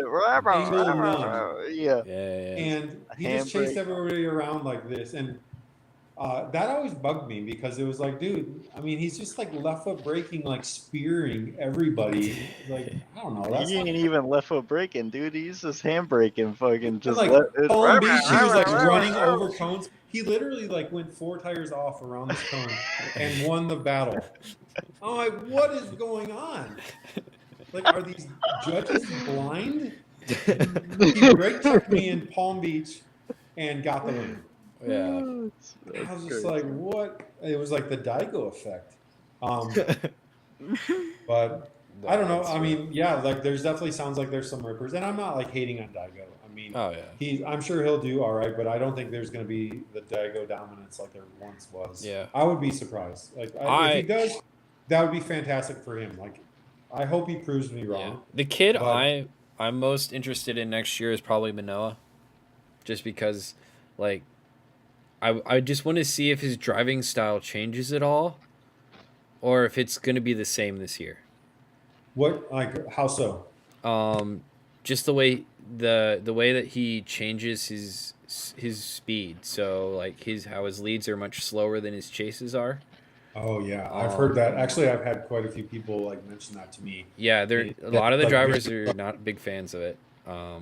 In terms of battling him, like it's really tough because you can go as fast as you want, but he's going to stick on your door.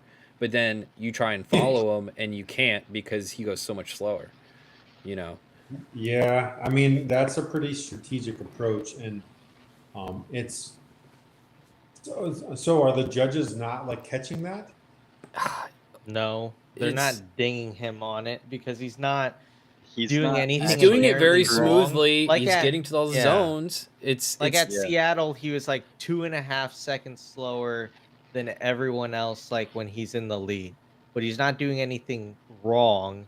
It's just like on the bank, he'd be slower because he might be, using more wheel speed and just mashing the throttle and letting the car just smoothly arc out around the bank or Mhm. something like that instead of trying to just speed around the bank. So like to the rules, he wasn't doing anything wrong, but you could clearly tell he was going a lot slower. Yeah. That's a tough one. I mean, because like, how do you regulate that? Exactly. Yeah. You know, and that's like, the Yeah. strategy that's tough to and the thing is, deal the with. kid is so good in the chase. Well, In well, Brandon, what happened to him in round 2 of the VDC? He was in He didn't round show 1 up. and he lagged out. What Yeah, happened? well, it's the virtual side. He's Uh, great. So I know there's the big talk about him in the sim. God, sponsor doesn't get mad at. I need to watch my words here. He's great in the sim for training in real life, but I feel like, when it comes to purely sim stuff, he's really good, but he's not, the best. We'll just put it at that, Yeah, I don't. But it's Yeah. like he does come from the sim world, but in the sim world, it's like you don't have people, I guess, super slow in the lead. It's like there's people that are like kind of slow, but no one's like, stomping left foot brake all the time. I feel like in the virtual world, there's sometimes they'll ding you on left foot brake. Like one time I remember in qualifying, I put down a pretty good run, but I was like on the left foot brake a lot and they dinged me a lot for that. So Good, as they should. yeah, yeah, they should. I learned from that, I learned from that. So maybe they do that in real life. I mean, they got brake markers and brake strips, so they understand when people are on the left foot brake. It's just determining when it's stabling out the car and not letting the car slow down. Because like Odie uses the left foot brake a lot, but he uses it as a tool to stable out the car, not to Yeah, but slow dude, the car down. I would. One thing that I've heard is like people miss me being in drivers meetings because I would call people out. I would literally be like, Hell yeah.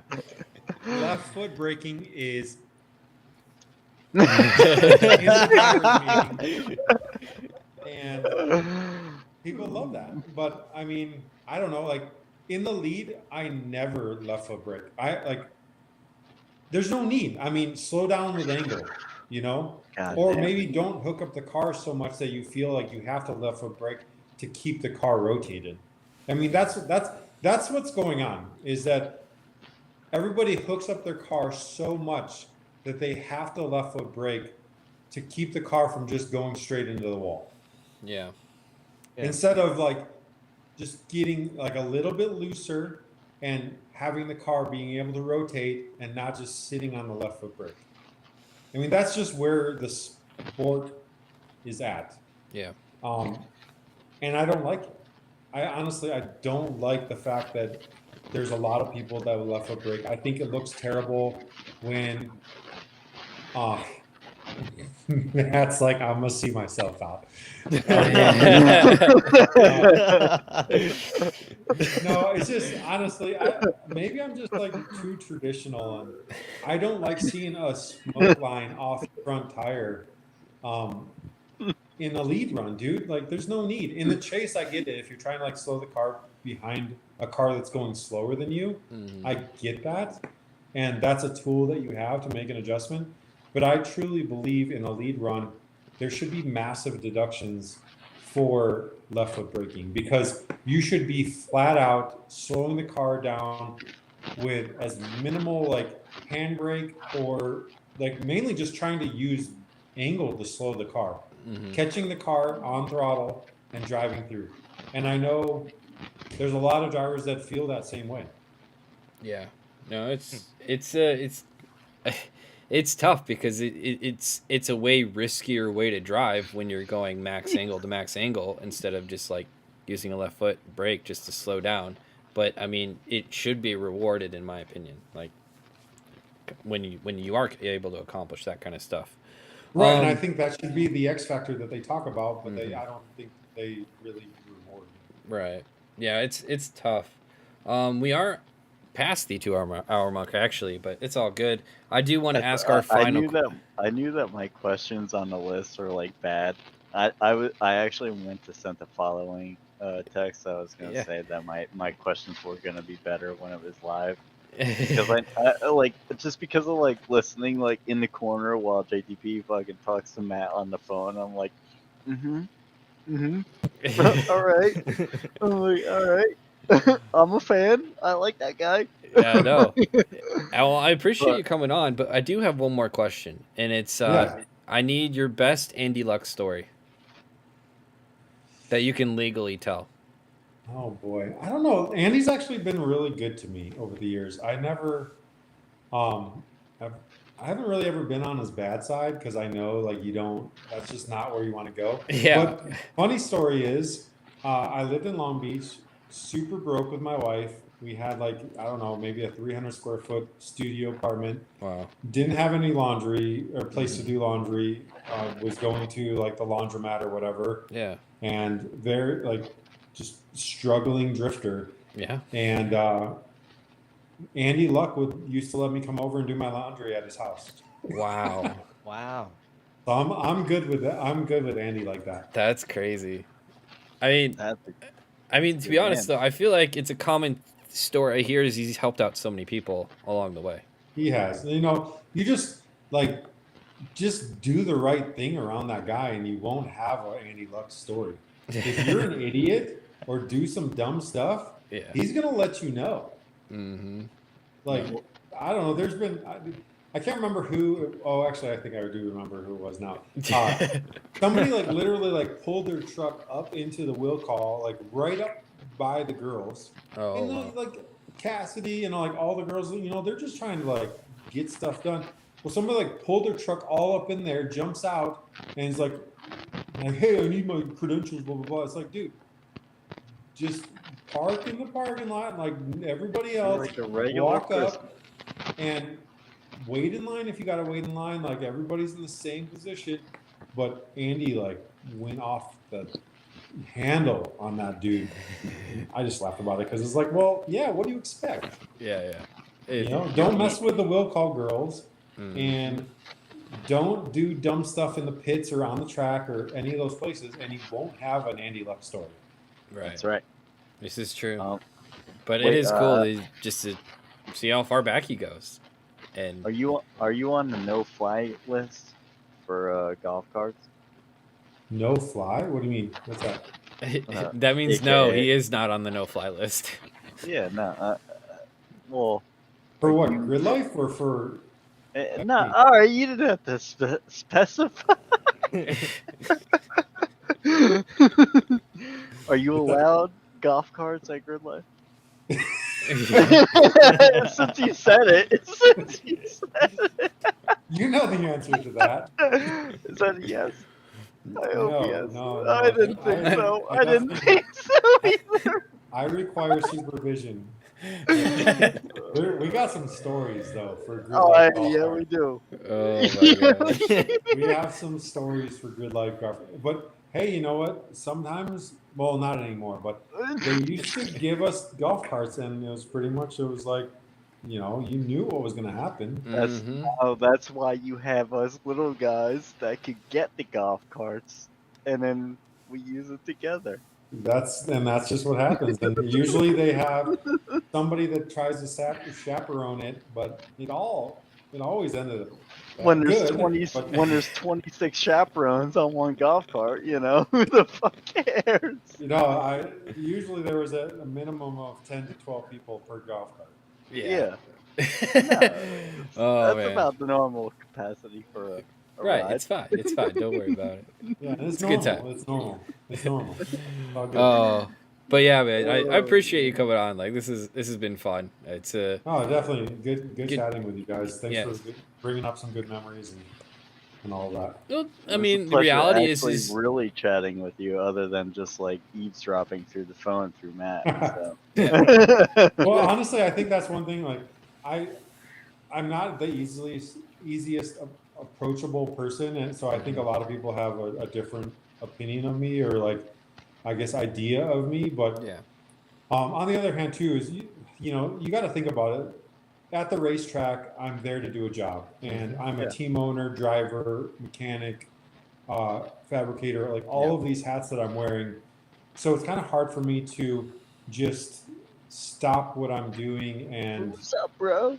yeah, and do the whole hangout thing because like I'm there to do a job. I'm getting paid by a Yeah. lot of companies to do this, Mm-hmm. and I always like took my job very seriously. So not a lot of people had the opportunity to hang out and just chat and Yeah. like know how I am like outside of the track. And I think I, to some extent, a fairly private person. Like I don't put a lot of my stuff out there, and Yep. I'm not even like crazy active on social media, and like I don't tell my story that often.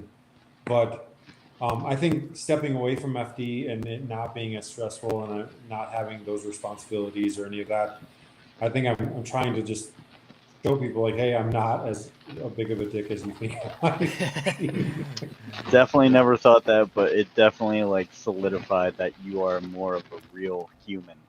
You know, Yeah. like like listening through Matt, and then like actually like doing this. It's like and when I walk around the pits, I'm well aware that everybody's here to do a job, but some of them I'm like, all right, I can fuck around with this guy.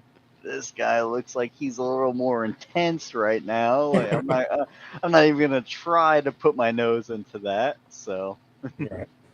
Yeah, 100%. yeah. But what do you got going on this year, man? What can people look forward to seeing you at? So I just signed my contract today with Falcon Tire. Boom. So I will be re-upping with them. I mean, that's not big news, but it's always good to like get that contract in, and we have 5 grid lights that we're going to be doing. So we're going to be going to Carolina Motorsports Park, and then Gingerman, Road America again, which I'm looking forward to that. I think I might bring my other the pro car to that one because it's such a fast track. I think it would be a blast to drive that with some more power.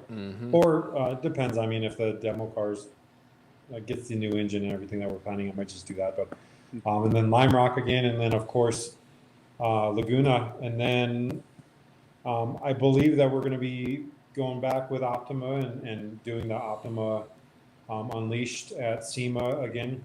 Awesome. I'm working on a potential possible a couple. Maybe come back to some competition stuff, not in my Falcon cars. It would be like I would obviously like talk to Falcon and try to be on Falcon Tire, but I might be working with a partner, one of my good friends, and might be we'll see if we can get a car together in time, but maybe this year or possibly next, doing some more middle of United States has some competitions that might be fun to go do and get into it small time, I guess. I don't know. Yeah, But no, that'd be cool. possibly that. I don't know. I mean, I'm definitely open to anybody out there that's might want to have me out to do some events. Definitely like reach out and I can see if it would work. But other things, I mean, still focusing on my son a lot. He's going to be competing in SDC, the RC Drift Championship in the U.S., and I'm sure that he'll qualify for Worlds down in Baldwin Park at Super G. Yep. So looking forward to kind of supporting him in that and the whole RC thing. And then I don't know if many people know, but I've kind of gotten into like RC rock crawling quite a bit and competing with my son in that. Oh, and wow.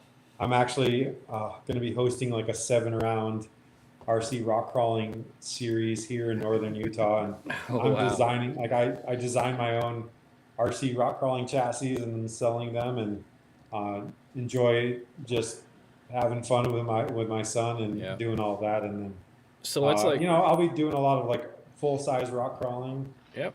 Around northern Utah, central Utah, all of that. Perfect place. I don't know. I stay busy. Yeah, what's like a website that they can kind of check out your stuff at, or Oh, just like my website, Hotline Performance or justinpawlak.com. Cool. And there's links to, some videos, and there's a place where you can, buy Mustang suspension and different like Mustang parts or RC car like rock crawlers and that I got for sale.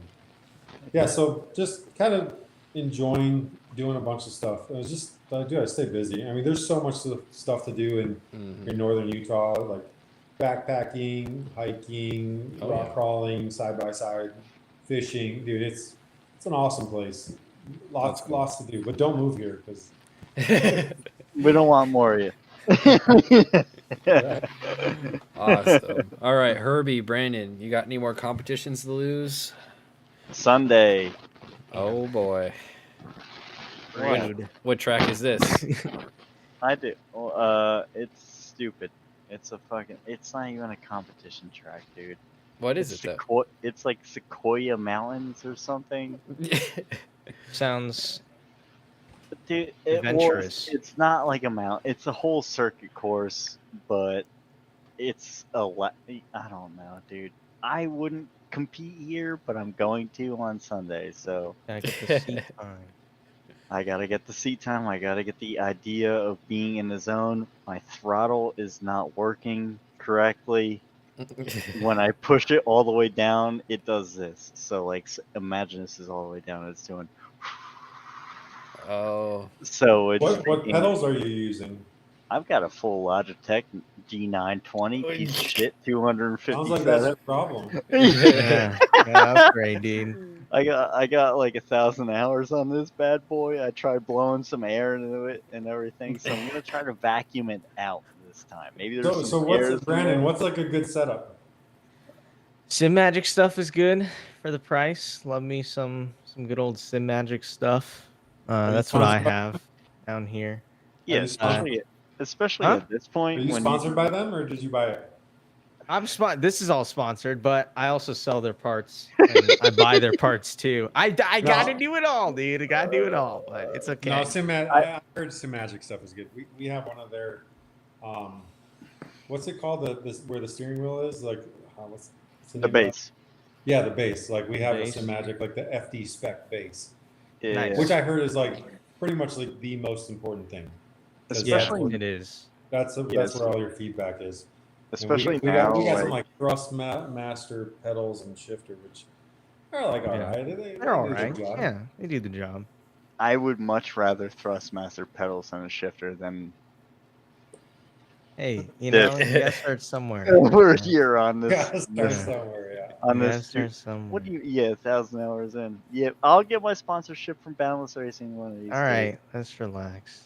days. Yeah. No, I don't have any competitions going on, but Dude, if anyone in chat, Herbie, if anyone needs an upgrade or anything like that, you could check out my site, boundlessracing.com. We sell parts, bundles, turnkeys. I'm negative All that fun stuff. $150 in my bank account. Okay, never mind. Herbie, you're financially responsible. Don't spend money on sim parts. Yeah, don't do that. Oh, man. Alright. Well, again, thank you guys for hanging out. We had a great time here, and actually, we talked a lot about him this episode. Thursday is the plan to have Odie on, so that'll be a fun one to have another. I don't know if you would consider him like an OG as well of the sport, but he's been around for a minute. And I'm pretty excited to have him on and talk to him. I think Odie's like an OG. I mean, Yeah. he was kind of like the last of the OGs, I think, Yeah. in my opinion. Mm-hmm. That's when But does I had a Vuvuzela out in 2012, blowing that out for him. I'm sorry, DPP, but I was blowing a Vuvuzela for fucking Odie because I didn't have any fans. I didn't know who to like. No, I Yeah. saw all of his people blowing those big horns, and I'm like, wow. I'm like, that's the shit. I'm like, that's crazy. I'm like, what the hell? That's But then funny. ultimately, I did become a fucking Matt Powerfield fan. Matt Powerfield. Matt Powerfield fan. Which one? Which one? Yeah. Power. Okay. Yeah. There you yeah. go. Yeah. Sorry, I Yeah. almost fucked it all Your up. shirt says otherwise, but it's okay. Shut up. But again, thank you guys ever for hanging out, asking the questions. Again, JTP